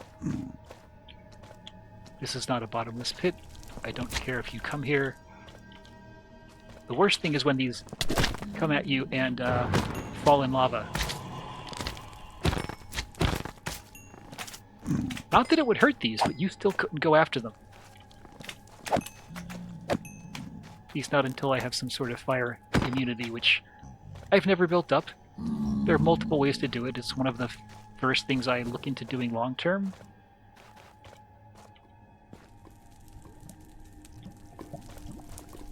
Still just the one.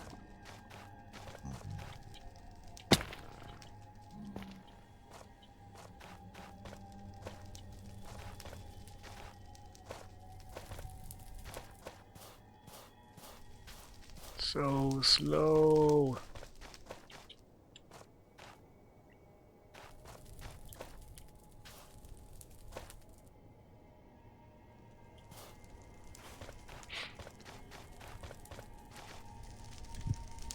Where are we on the map? We got about halfway to the Nether fortress, potentially. So it's farther than it looks. And this is closer than I thought.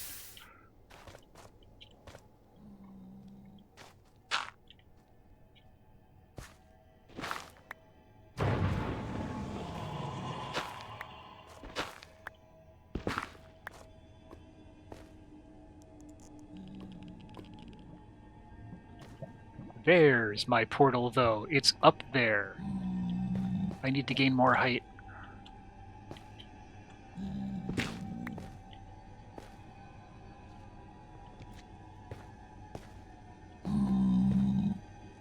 So much lava here, too.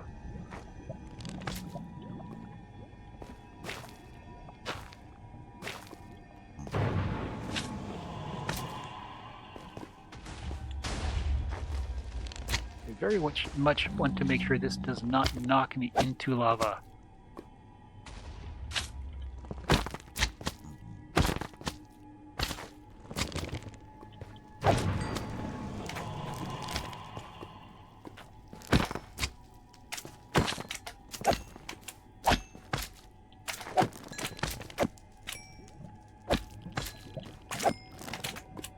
That is exactly what I want.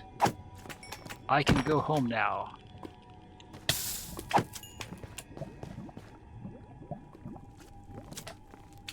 Once I build my way back up to...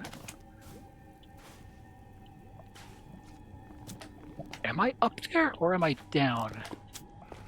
What is the z-coordinate for my...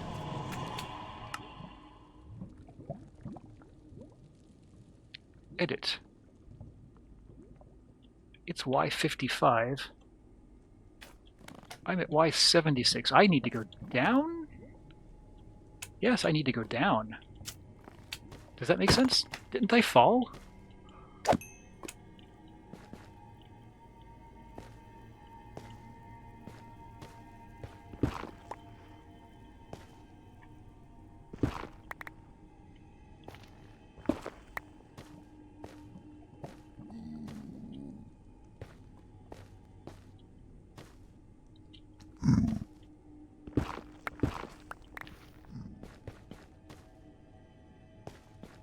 I feel like I came down most of the way.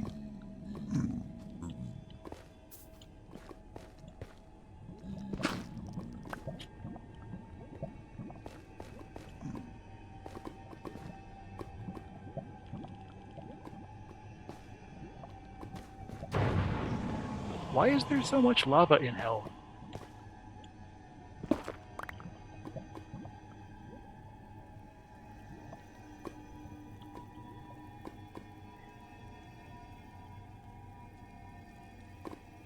Portal home is at altitude 55. And I'm at 95. My map is telling me I want to go down there. I'm going to trust technology.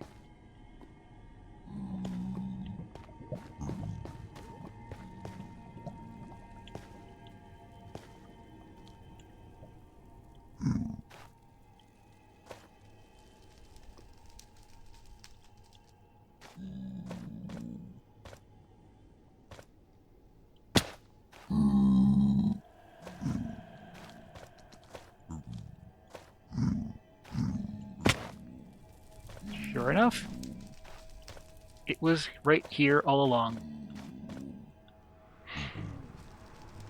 To home!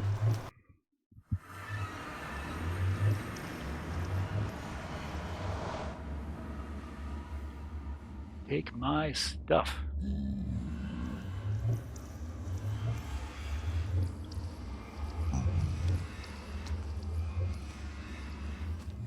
Not you. You.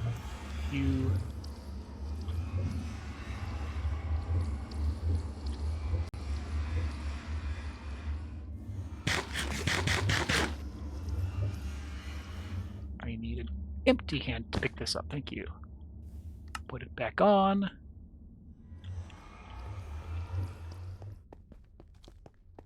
Sleep the night away. Hello. Did you come all the way up the stairs? Pigs.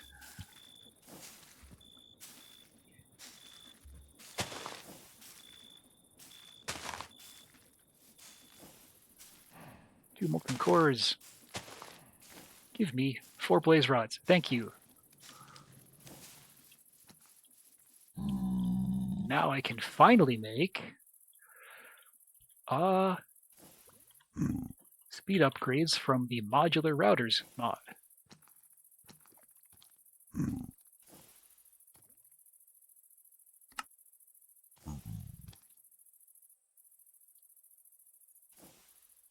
First of all, I need to make some blank upgrades. That needs more paper.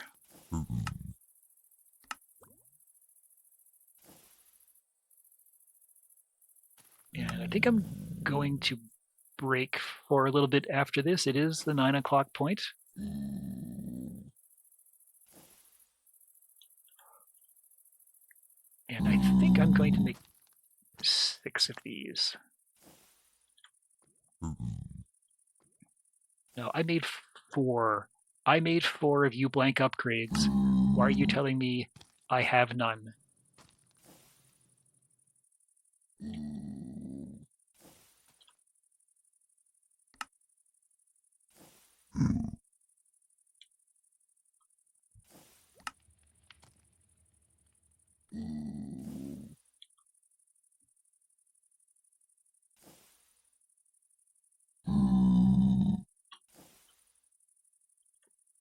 My obsidian can go back here.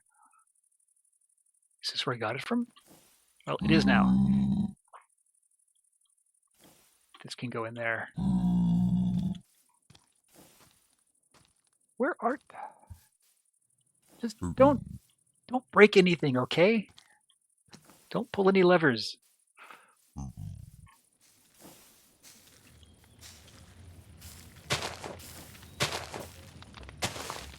Ideally, I want this to operate at either the exact same speed or slightly slower than these.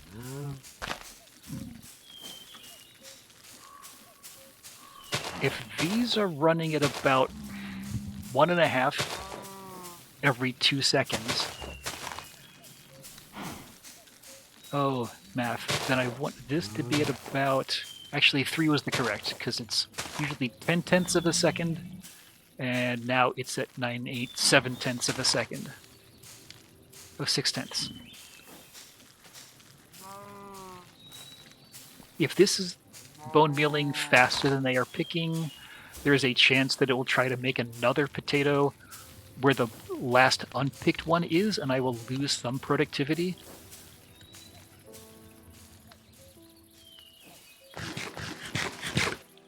But that's looking good. This is how I am now going to get. I'm up to 263. I need about 9 times that many. You can see them coming in. These basic logistical transports are sucking down the wild potatoes that are getting picked. These shears will slowly wear out. When it does, another one of these is going to get pulled down and automatically distributed.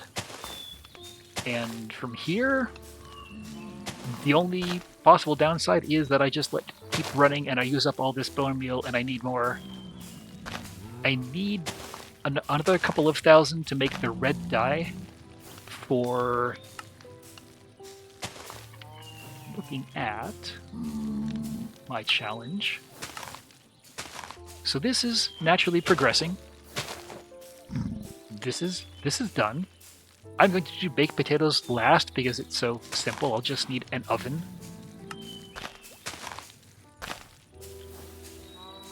Not the tiny potato, but the tiny potato mask is going to need 8 times 3,000 red dye. And I'll need bone meal for that, because I'm going to bone meal roses. And roses make red dye. Right now, I'm going to pause for 10 minutes or so. Let you folks have a break, and I'll see you back here in a few minutes.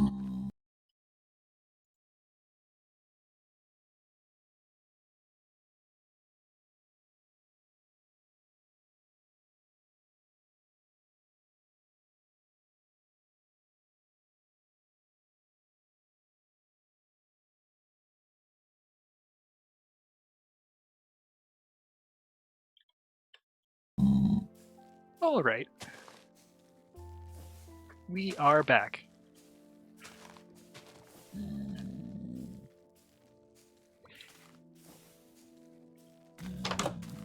My sword is getting a little beat up.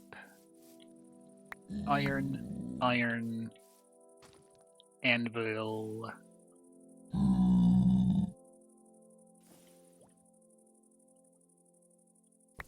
Three iron.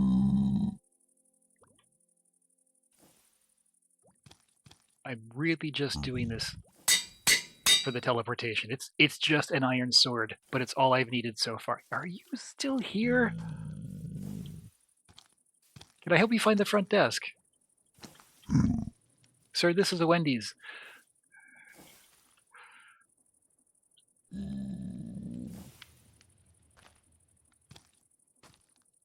That goes here. That goes here. That's my white dye. I'll never need you. But just in case I need you.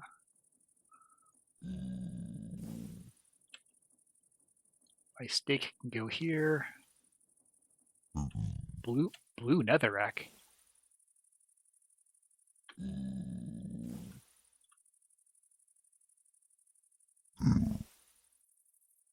Cobblestone.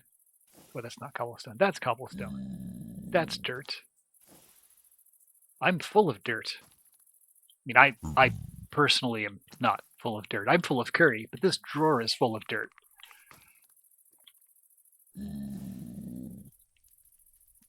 There's some more dirt. It's odd that it's dirt and not cobblestone that I've got a surplus of. Oh, yes, that one last thing. I don't want the gold boots on anymore.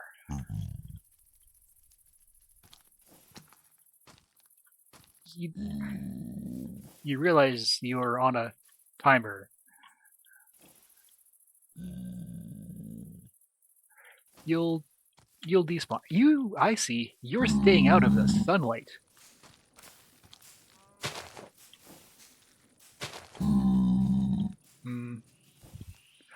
So I am going, while that cranks away, I am going to delve into the introductory quest line for Ars Nouveau. It's going to give me a couple of early game things that I could use. And I'm going to make a spellbook because the spellbook is the first part of the quest line. I'm never going to cast any spells from it, but I do have to make it.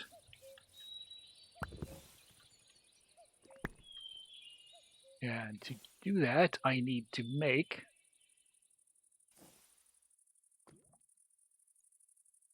an iron everything. I think I need the iron everything. Yes? Shovel, pick, sword, axe.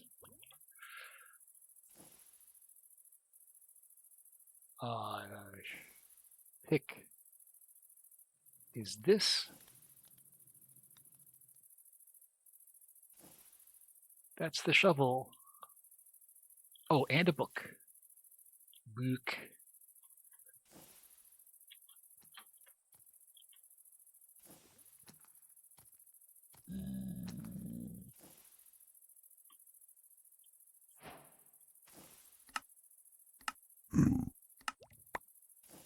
Get random reward. Next. An imbuement chamber. Gold. I need archwood. Archwood? Ooh, I got these 2 magic books as a reward, neither of which I care about. You can go here.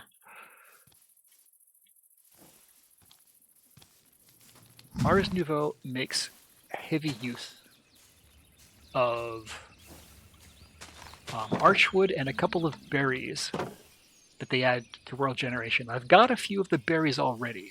I don't have any archwood. It's not that hard to find or see. There's some. It's quite prominent. There's blazing and vexing and well, let's just call them purple, green, yellow, and orange. You generally don't need any particular one, and they all make the same planks. There we go. That's the blue. They grow quite large.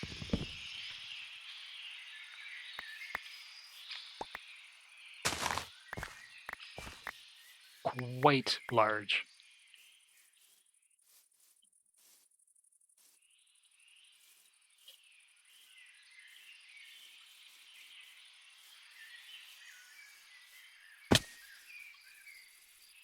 Like that was 57 logs, that one tree.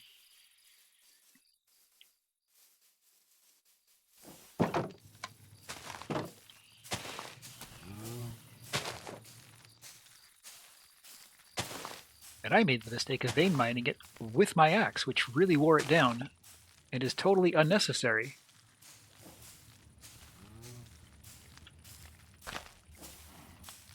This thing is so cool. Sorry. I just wish I could see it better. I only have the cows for the milk. I'm going to use bison for beef because cows give 2 beef on average.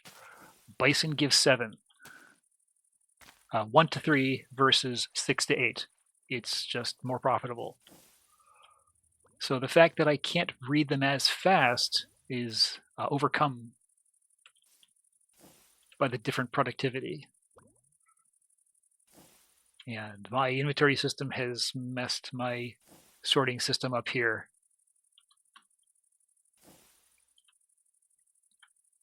Next line in the quest is any shard. Oh, I have those. I went out of my way to get those. What was my reward for that thing that I already have?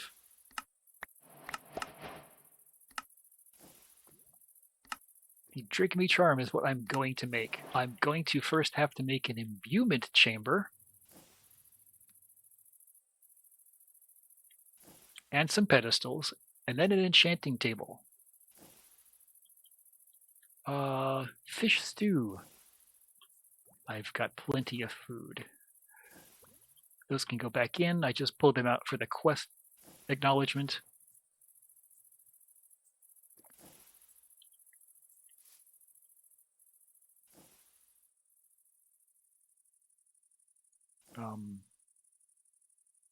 Just a few of these.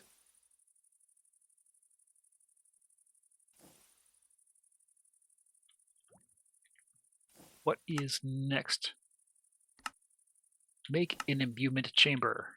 Got it.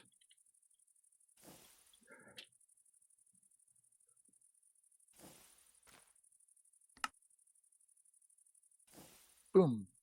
Imbuement chamber. And that gives me... And I need to make a source gem. Where is... gems? Any one of these. Anyone. You. One of you.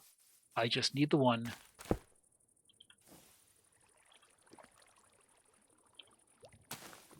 The very first one is slow because it just pulls source from the surrounding area.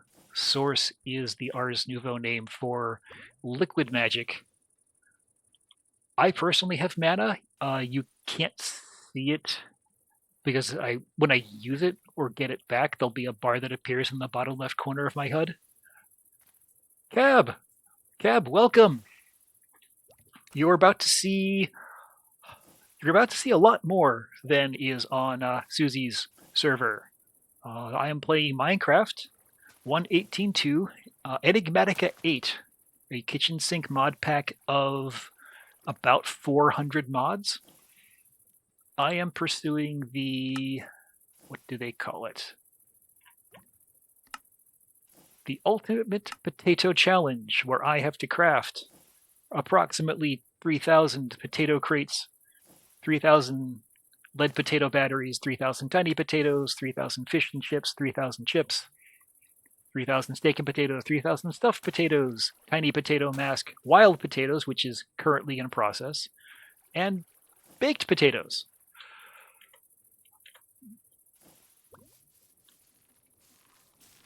Give you a little bit of a view over here. These are my wild potatoes, being bone mealed in the center and then picked with shears around the outside. The bone mealing is being done by a modular router. The picking comes from deployers from the create mod. That is a lot of potatoes, especially the crates of potatoes, where I have this many more, and I'm going to submit it. And I am still only 73% of the way through. Create does things like this windmill and harvesters that gather stuff off the farm, automatically link it over to this inventory. These are some mechanism item pipes that move items along. These are functional storage drawers that accept one specific kind of item and can hold thousands once you upgrade the capacity. I've got 3,000 rice. I have over 3,000 onions. I have over 3,000 flax, which is going to turn into string, plus some seeds I'm going to press into seed oil, which is what I will bake my potatoes in to make chips. So I have a lot of irons in the fire right now. This was where I poisoned potatoes with a fan sucking air across this soul fire, which created a haunting effect, which does a couple of item conversions, and poisoning potatoes is one of them. So that's where I made my 3,000 poisoned potatoes. And I still have about 300 left because it wasn't precise. Right now, I'm making drigmies so that they can extract beef from living bison without hurting the bison. And I have my one source gem. And I have been doing a lot of these quests without going through the basic challenges, but I'm doing Ars Nouveau's by the book up to the few basic machines I need. Sorry, I guess machine is a bad word for a tech mod, but I get some incidental loot crates along the way that can boost my setup. Magic. Ars Nouveau. I had my chamber. I have made a source gem, and my reward is a dowsing rod. If I need, and I want to find some more drigmies, this will highlight amethyst and magical creatures in my area. So if I'm looking for hot magical drigmies in my area, I'll just call this toll-free number. I mean, use this dowsing rod.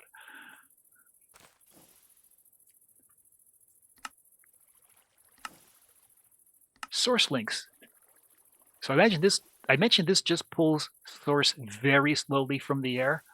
Source links are what collect it in much faster capacity from the surrounding area. Mycelial eats food. The alchemical, you can throw splash potions at it, and that generates mana. Volcanic eats nearby lava. Vitalic, which I'm going to use later, this generates source every time animals get born or die near it, or anytime babies grow up, and it makes them grow up faster. But I'm going to use the agronomic source link, which generates source when plants grow, because I've got this gigantic garden off to my right that's constantly growing plants.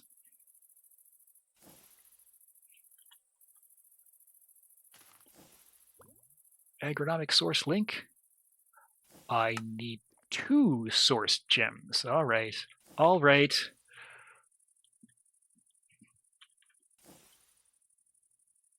Time for another one. And I can imbue amethyst or lapis. Since I just need 2, it doesn't really matter which I use. I am going to plant this right above the middle. Because it, I believe, searches out to a radius of 6. And that's going to cover my entire garden.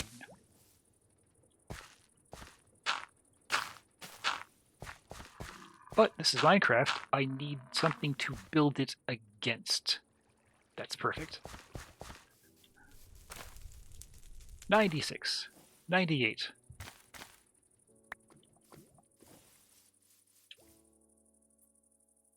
Agronomic source link. Make 1. Quest complete. This gets me a source jar and a loot crate. And the loot crate is a splitter, which I probably am not going to use. This gets built there.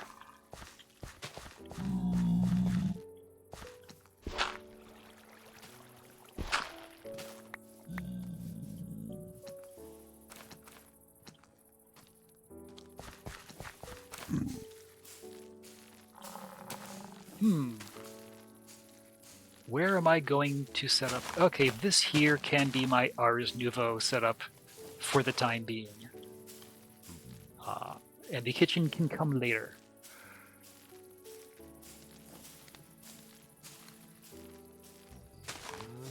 Where's the jar going to go? Try that. Is that close enough?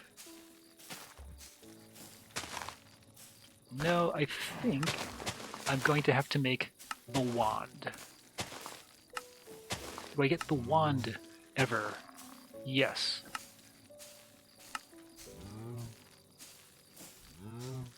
Next step is make all of these.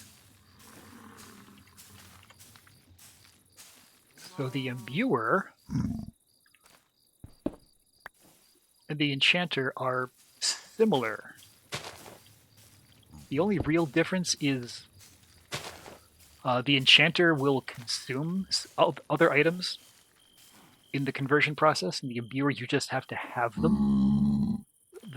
Making the gem is very simple. You just put it in there, but every other recipe, I'm going to have to put 8 pedestals around it and put special items on them. And if you remember me saying every tech mod has a wrench, every magic mod has a summoning circle. It's just the way these things go. So I'm going to build 8 pedestals around that imbuer, because you always build 8 pedestals around the imbuer.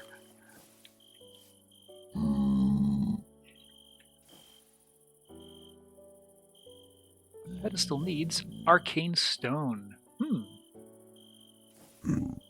Arcane stone is 8 stone or dirt around hay, more source gems.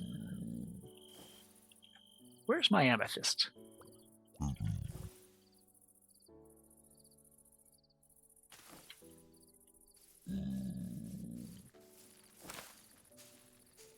All right. I need to arrange this better so that I'm actually pulling source.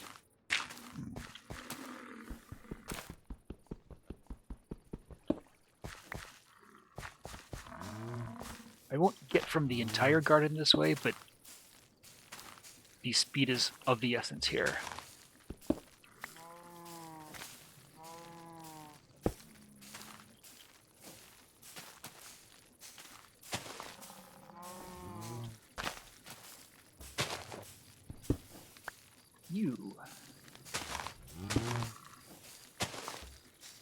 Are you smart enough to collect this source? Yes. Are you going any faster? Maybe. 34. A block of amethyst is made from 4 gems, so it's actually going to produce 4 gems. The downside is it takes 4 times as long to imbue. And it is not pulling source from this. I'm going to have to wait. Oh, yes, it is. I will have to wait until I get the wand.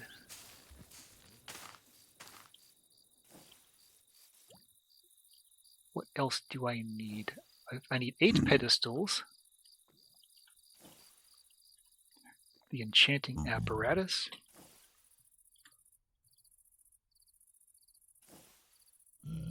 That also needs arcane stone. They probably all need arcane stone. Cab, are you familiar with modded Minecraft? Because what I'm doing here, this is something, I think this is just enough items where I can look at every single block and item. Well, not an items has been around for at least since 1.7. This is effectively the same thing, just I believe written by a different author. You can see everything that's in the game. You can see the recipes for it. If I want to make waxed weathered cut copper on a crafting table, it's these 4 together. A stone cutter, I can start with one of these. A deployer can actually apply honeycomb block to waxed cut copper, and actually this makes it more weathered. Interesting. And you can also go forward. Gives you the uses. Like I can put pink concrete powder into an alchemy table and get purple concrete powder, or red, or white. There are several mods that are what's old again is new. They're either actively maintained through the years by the same dev, or more likely someone else takes over or makes something just like it.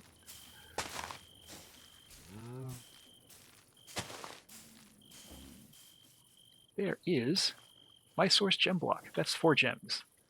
That'll let me get started. Pedestal. Alright, I don't want to use reinforced stone there. Why are you pulling the reinforced stone?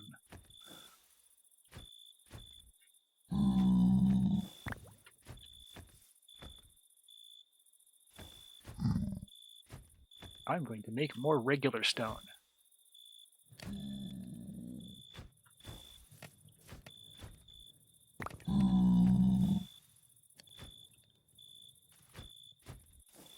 And I'm going to use this crafting table because it's more controllable.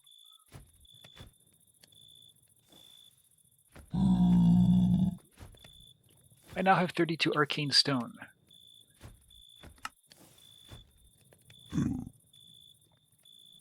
Two, three, four.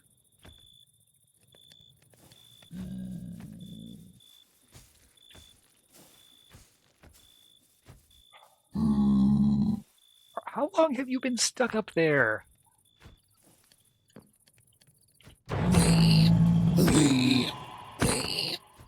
Oh, you can't even get... Oh, you're on a ladder. Your AI is not able to handle ladders. I'm sorry.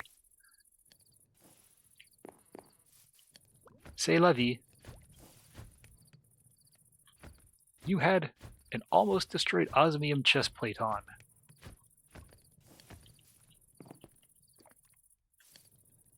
Totally don't need you.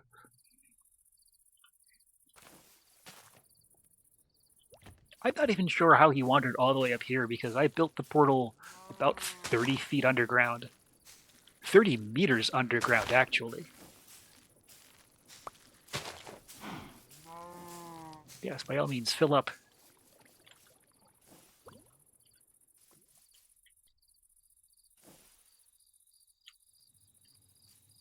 More.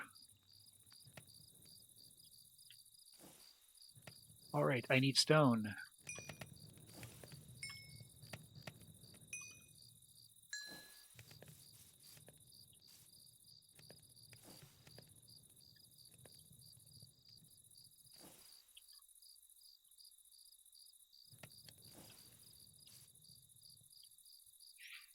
I have 4 of these so far. There's my 8. What is next? The enchanting apparatus and the arcane core. How many P's are in apparatus? 2. 1. Enchanting apparatus.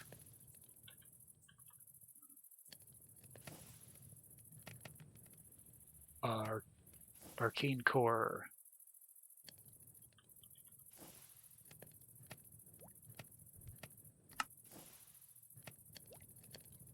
I need 1 more. Seriously? You have got to be kidding me. Here, make 4 more. You have built up source. This will be fast. Oops. I quit. Fortunately, that didn't reset it. 1 enchanting apparatus. Ah, ah, ah.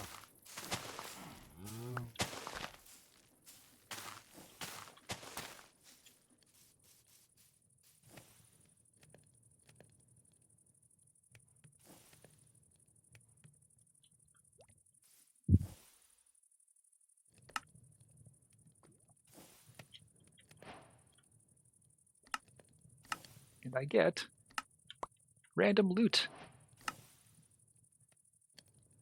And a source relay. I need an entire block. You know what? This time I am just going to do 1 more. Get this done fast.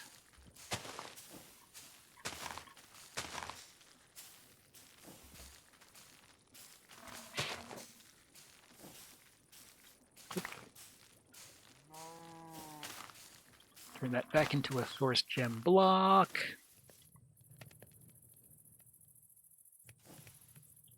Oh, I don't want the core. I want source relay.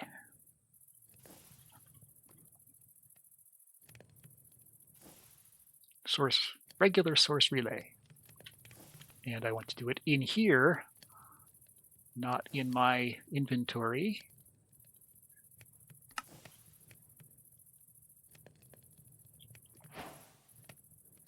Excellent. Give me the Dominion Wand for free. And the splitter I got because of the previous loot box. Which gives me another loot box. Which gives me 2 more splitters. Nice. Go there, not be used. Now, let's do this setup again. Now, the imbuer has to have pedestals within range 1 of it.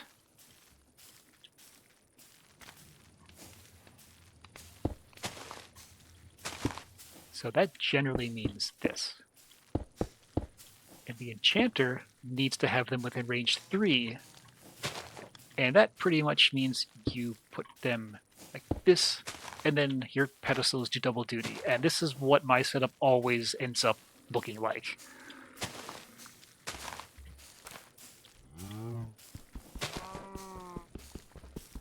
The source link goes back to the highly profitable central location.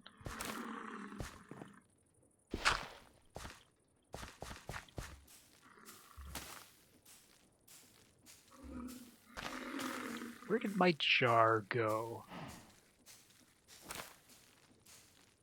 Oh. That's my relay. The enchanting apparatus goes there. Did I not get a jar? Oh, I do have a jar. It's right here. The jar will go somewhere close to these. I think that's close enough.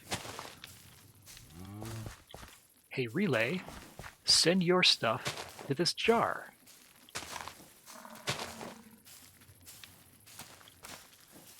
That should do something. Yes.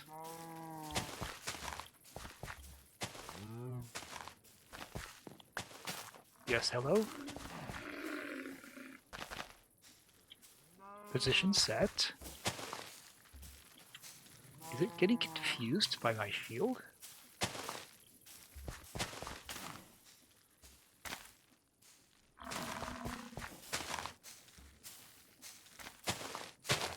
That is bizarre.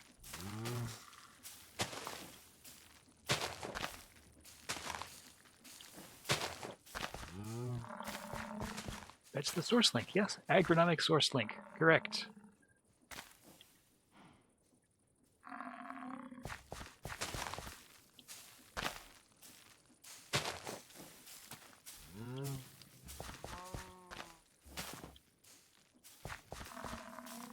I don't think they're too far. It's like a 50 block range. Or at least it was last time I used it.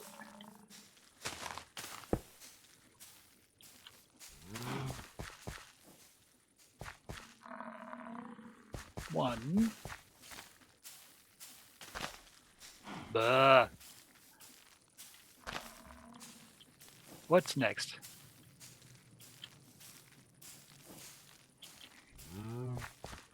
Let me go back to putting this on the ground.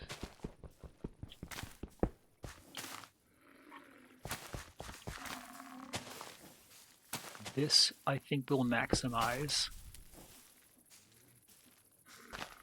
Oh, no, that was the relay. That was... I swear it said agronomic source link.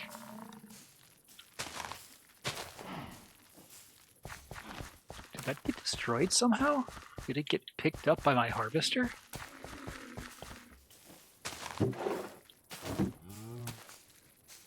Because I don't see it anymore.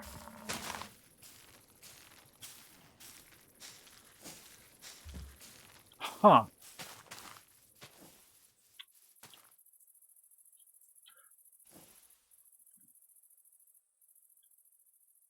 Let me make another one with the 2 gems I don't have.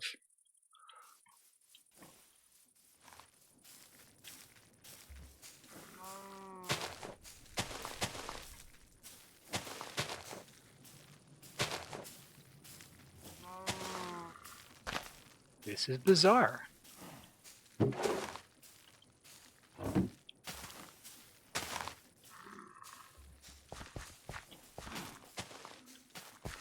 Oh well.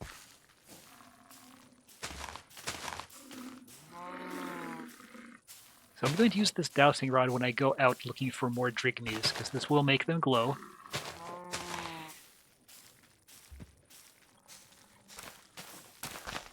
I don't think I have anything automatically drawing items off the ground. Yeah, there's nothing over here. There's no hoppers.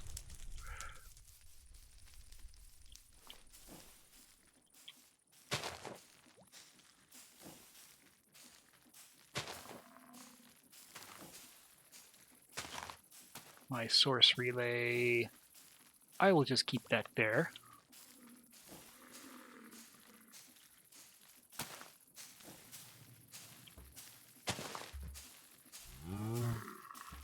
Well, I can always just plant it here and not worry about being super optimal. Meanwhile, how many fish am I catching?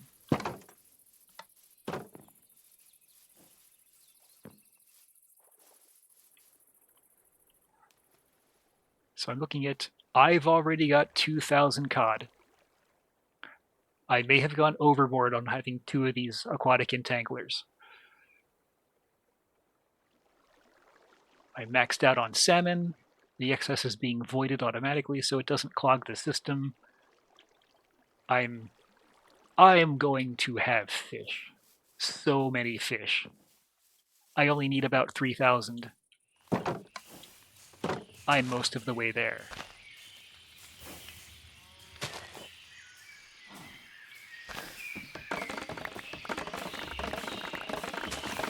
I don't need any more bamboo, I don't think.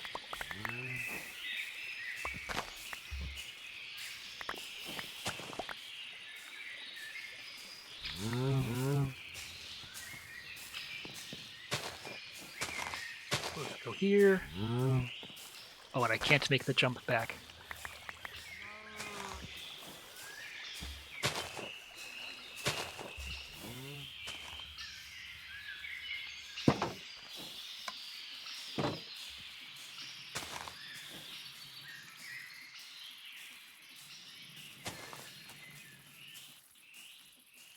I'm at 92.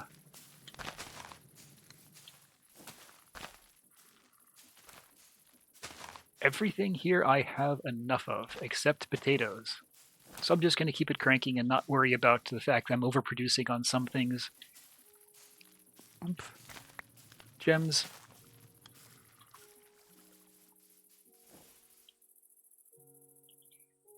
Make another one of those. For real, and this time, keep it. This is the center. That sends to there, right? Yes.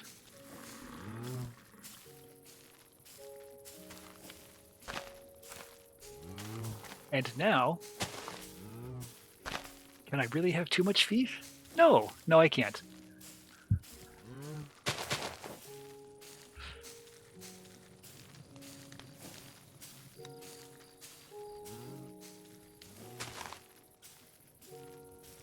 Especially when I'm going to use the extra fish to feed a plant. And from what I've seen in plays and movies, feeding flesh to a plant never goes wrong.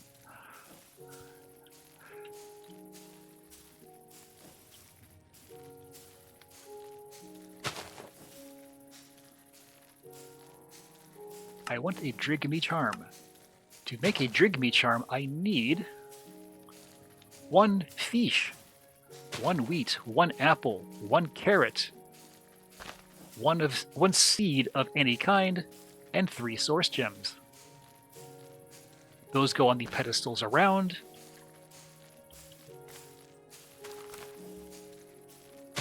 Oops, no, I want that in there.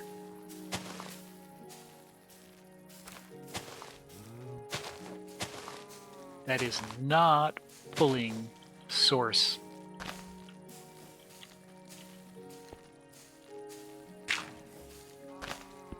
It's too far away. How about that? Is that close enough? Yes. And I'm going to have to reset the link because I have moved the jar.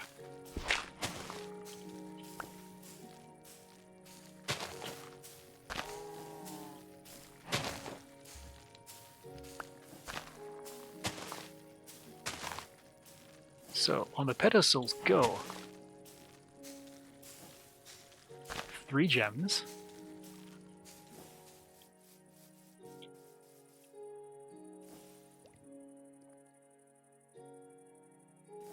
Nope, this is the database search. This is my inventory search. I have no regular carrots over here. That's not a problem. I do have regular carrots. I will need 2 wheat. I will need 2 seeds. Hey, you know what I said I had fish? I'm going to have to take 2 of these 2,000 fish. There.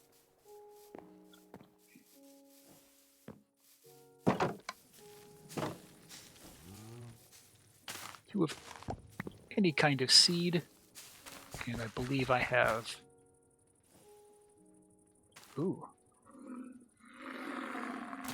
My carrots over here. I'm going to plant some more carrots. I have just enough to plant extra. Carrot. Wheat. Fish. Seed. What did I forget?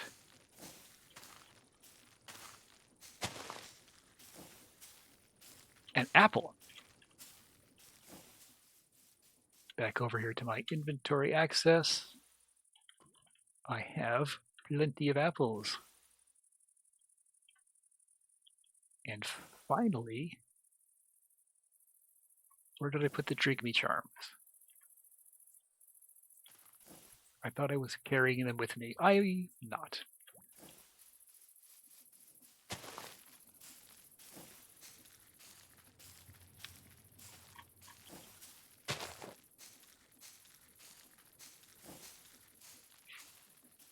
Now I'm doing an enchanting, which does consume everything on the pedestals and uses a bunch of source and gives me a Drigme charm.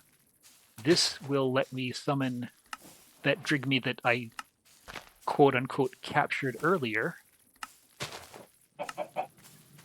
Wait, summon chicken? Yes, that summoned a chicken. Why did that summon a chicken? I didn't want to summon a chicken. Game.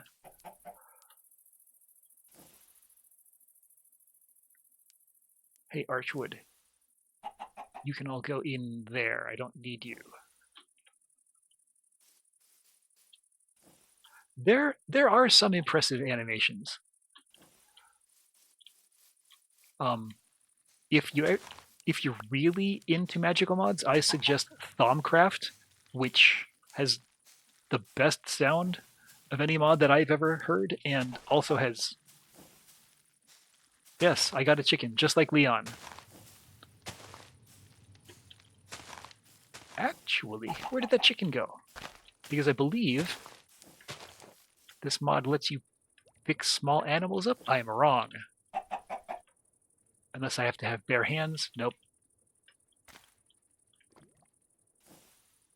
I do, however, have this. The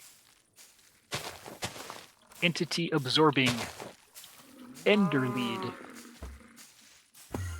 which you craft from... How do you craft this? Oh, gold and an ender pearl and a regular lead. And yeah. Hey cow, be here now. Hey cow, be here now. That's how I moved these over here. It's very convenient.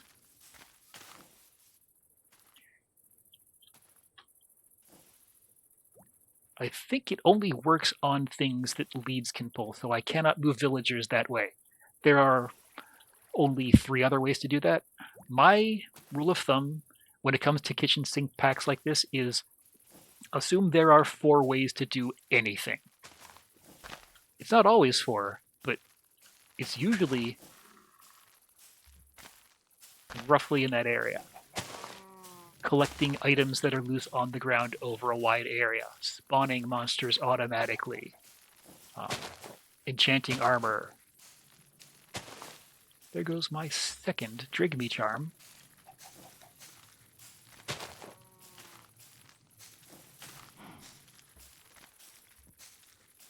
Whew.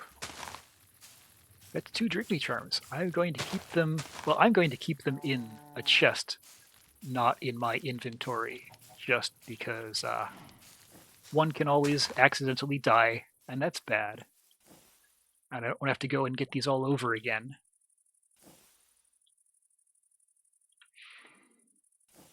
These started out as kind of organized, but then I linked all of these drawers and all of these backpacks, and I think this backpack. And those are all centrally accessible through this one terminal. But when it puts things back, it doesn't know my sorting system. If it can go in a drawer, it goes in the drawer. Otherwise, it goes into the first backpack that has room.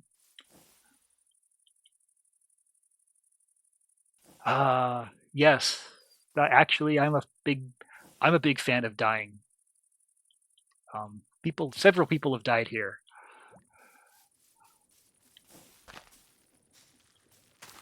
Now, I'm kind of running out of things to do for the evening. That's about it. I can dip a little bit more into industrial foregoing. I've got plenty of tiny dry rubber, which I'm going to craft into latex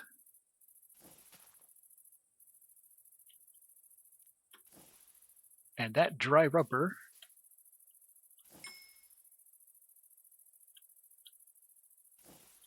Nine. So inefficient. That's going to waste an entire other charcoal. Put the stone back in there.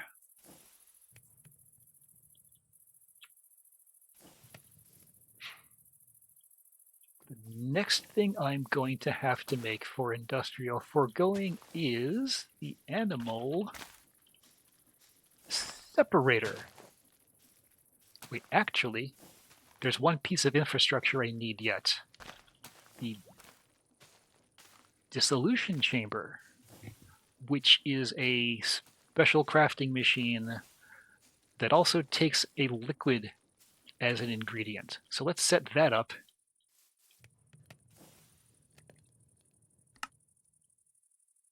The plastic I'm baking right now. The chest is coming. I'm going to need another... Oh, come on. Pitiful machine frame? Yes, I have one of those now. I need a diamond gear, which is 4 diamonds. Done. I need 2 buckets. I only have 1 bucket. Now I have 2. Oops. I am in fact a villain of Chicken Run.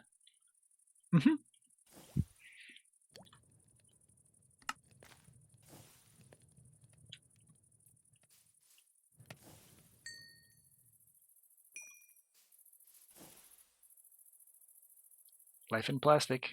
It's fantastic. And that has actually consumed those buckets, so I need another bucket.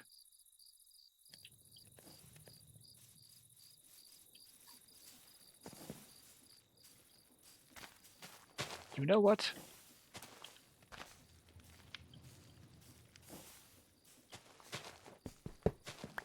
You can go here. And now I need to spin you with a wrench. Oops. There, now you're pointing down. Now you're not in my way.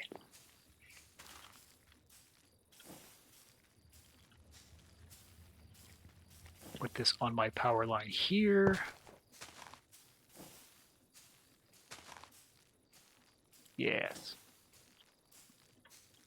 I will need that. I will need that to make the upgrades that make my machines apply to a large field like that, because a lot of IF's machines, they default to affecting just a block. It's really not useful to collect baby animals out of a single block area.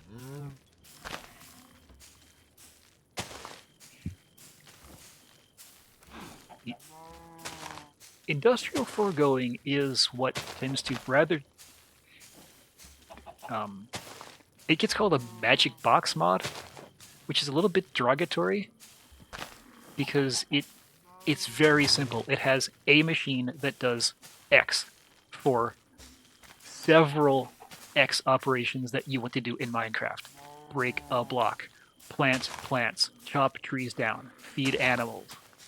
All very simple, very straightforward, as opposed to something like Britannia, which we'll see in a couple of episodes, where it's very not geared towards any specific trait, and this fact is a toolbox that is hard to leverage and you have to really work with and be creative. Or industrial foregoing, immersive engineering is the exact opposite. So this pulverizer, if you want to pulverize something, you put it here, and it crushes it and puts the outputs here, and you can pull it out, or you can feed things in through pipes or conveyor belts, or even set it to, say, automatically pull inputs from the left and automatically send outputs to the right, which is how this pulls bones in. Sorry, this pulls armor in from this barrel, crushes them into diamonds, and puts the diamonds in this backpack, and sometimes bones. Compare that to something like immersive engineering, where you have to build a multi-block crusher.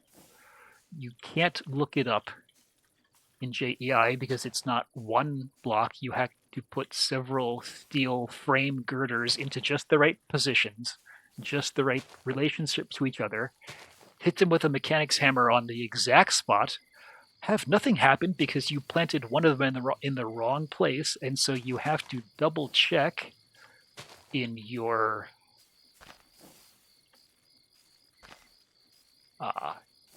inventory. Yes, crusher. Here's how you make a crusher. You have to build these blocks in this order on the ground, and it's like a 3x4x4. And if one of them is wrong, it won't assemble, and you have to go through this image again and double check that everything's in the right place.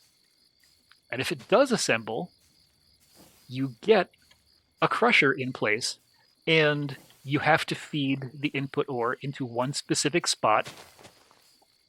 You have to feed the power into one specific spot. If you want redstone control to turn it on and off remotely, there's only one place that can go. Oh, and if you stand on top of it while it's running, it will kill you. Because it's a giant industrial crusher. What did you think would happen? It's an entirely different aesthetic. It is supposed to feel big and clunky because it's emulating turn-of-the-century industrial revolution. Like these power cables, I just run them, and they go into everything. Immersive engineering, you have to craft copper wire, and you can't run it infinitely long. You have to run it on posts every now and then, and it loses strength because the power attenuates with distance. And you have to match voltage. If you connect a low voltage cable to a medium voltage machine, the wire just melts and destroys itself because you mismatched the voltage. If you touch it, it damages you. Unless you insulate it, you can't insulate high voltage lines. So you have to run them where it's safe and then not get near them. Completely different design aesthetic.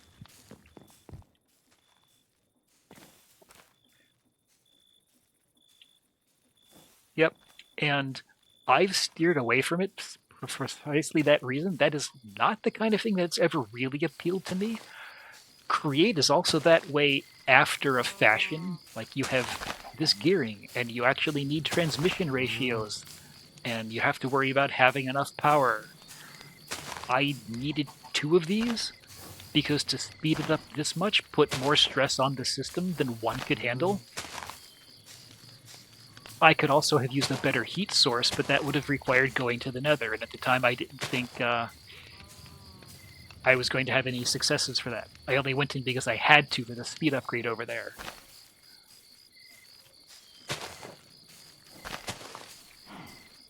It also speaks to how hard it is to balance kitchen sink packs.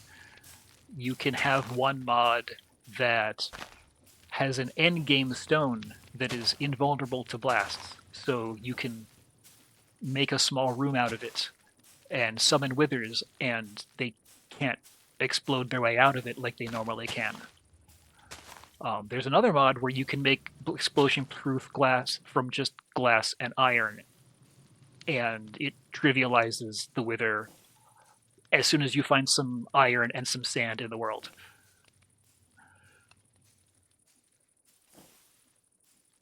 You don't need to put them together so precisely, but you can when you have so many different mods together like this.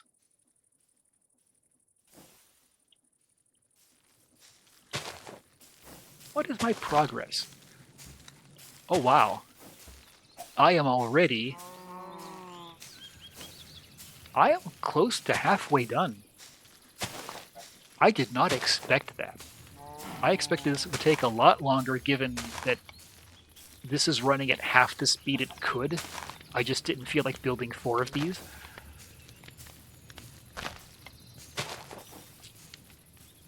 And I think this is a pretty good stopping point.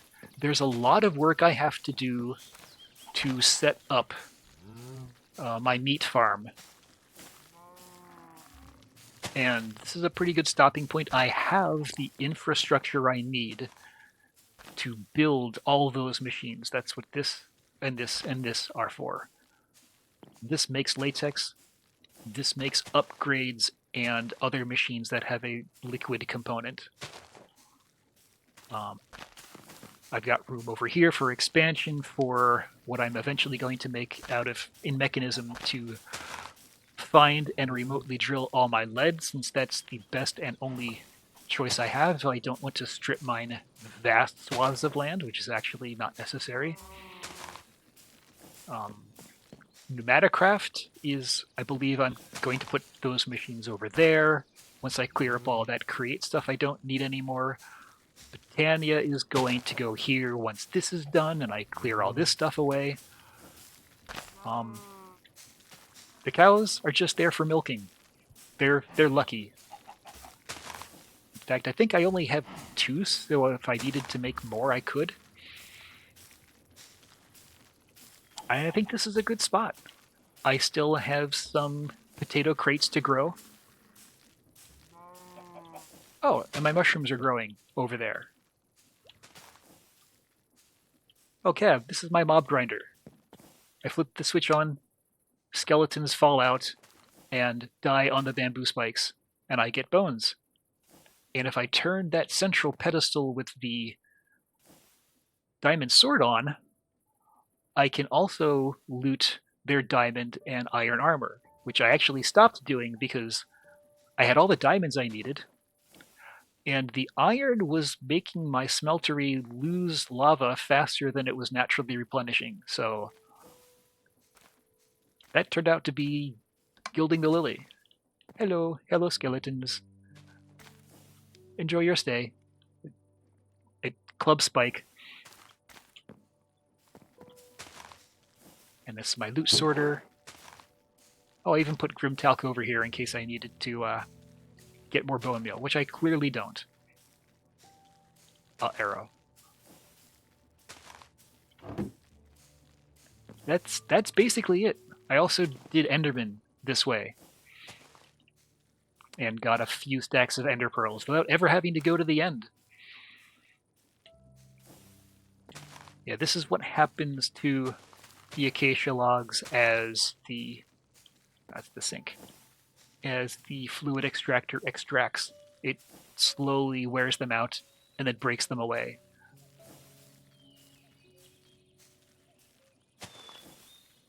Oh. And I let my power drop down to 0. I was at one point going to make a wind turbine. I'm probably not going to. This is all the power I need. Yeah, well, thank you folks for coming along. This is progressing handily. Oh, one thing I should do. Mark my progress board. I am now legitimately mass producing wild potatoes. Where are wild potatoes on my quest board? Challenges. They are the bottom right. This goes here. And I'm going to make that frame prettier. I guess that's a graphics rendering issue, that it's not glowing. I've noticed a couple of other blocks that should highlight but don't. Yeah, I have been doing these Sundays at 7 p.m. Pacific. There was a time when I was doing other streams midweek, but those have kind of petered off as I found a good spot for myself. So yeah, I hope to see you around next week if you've got the spare time. Tell Susie I said hi. Well, I'll probably tell her I said hi too, but all right.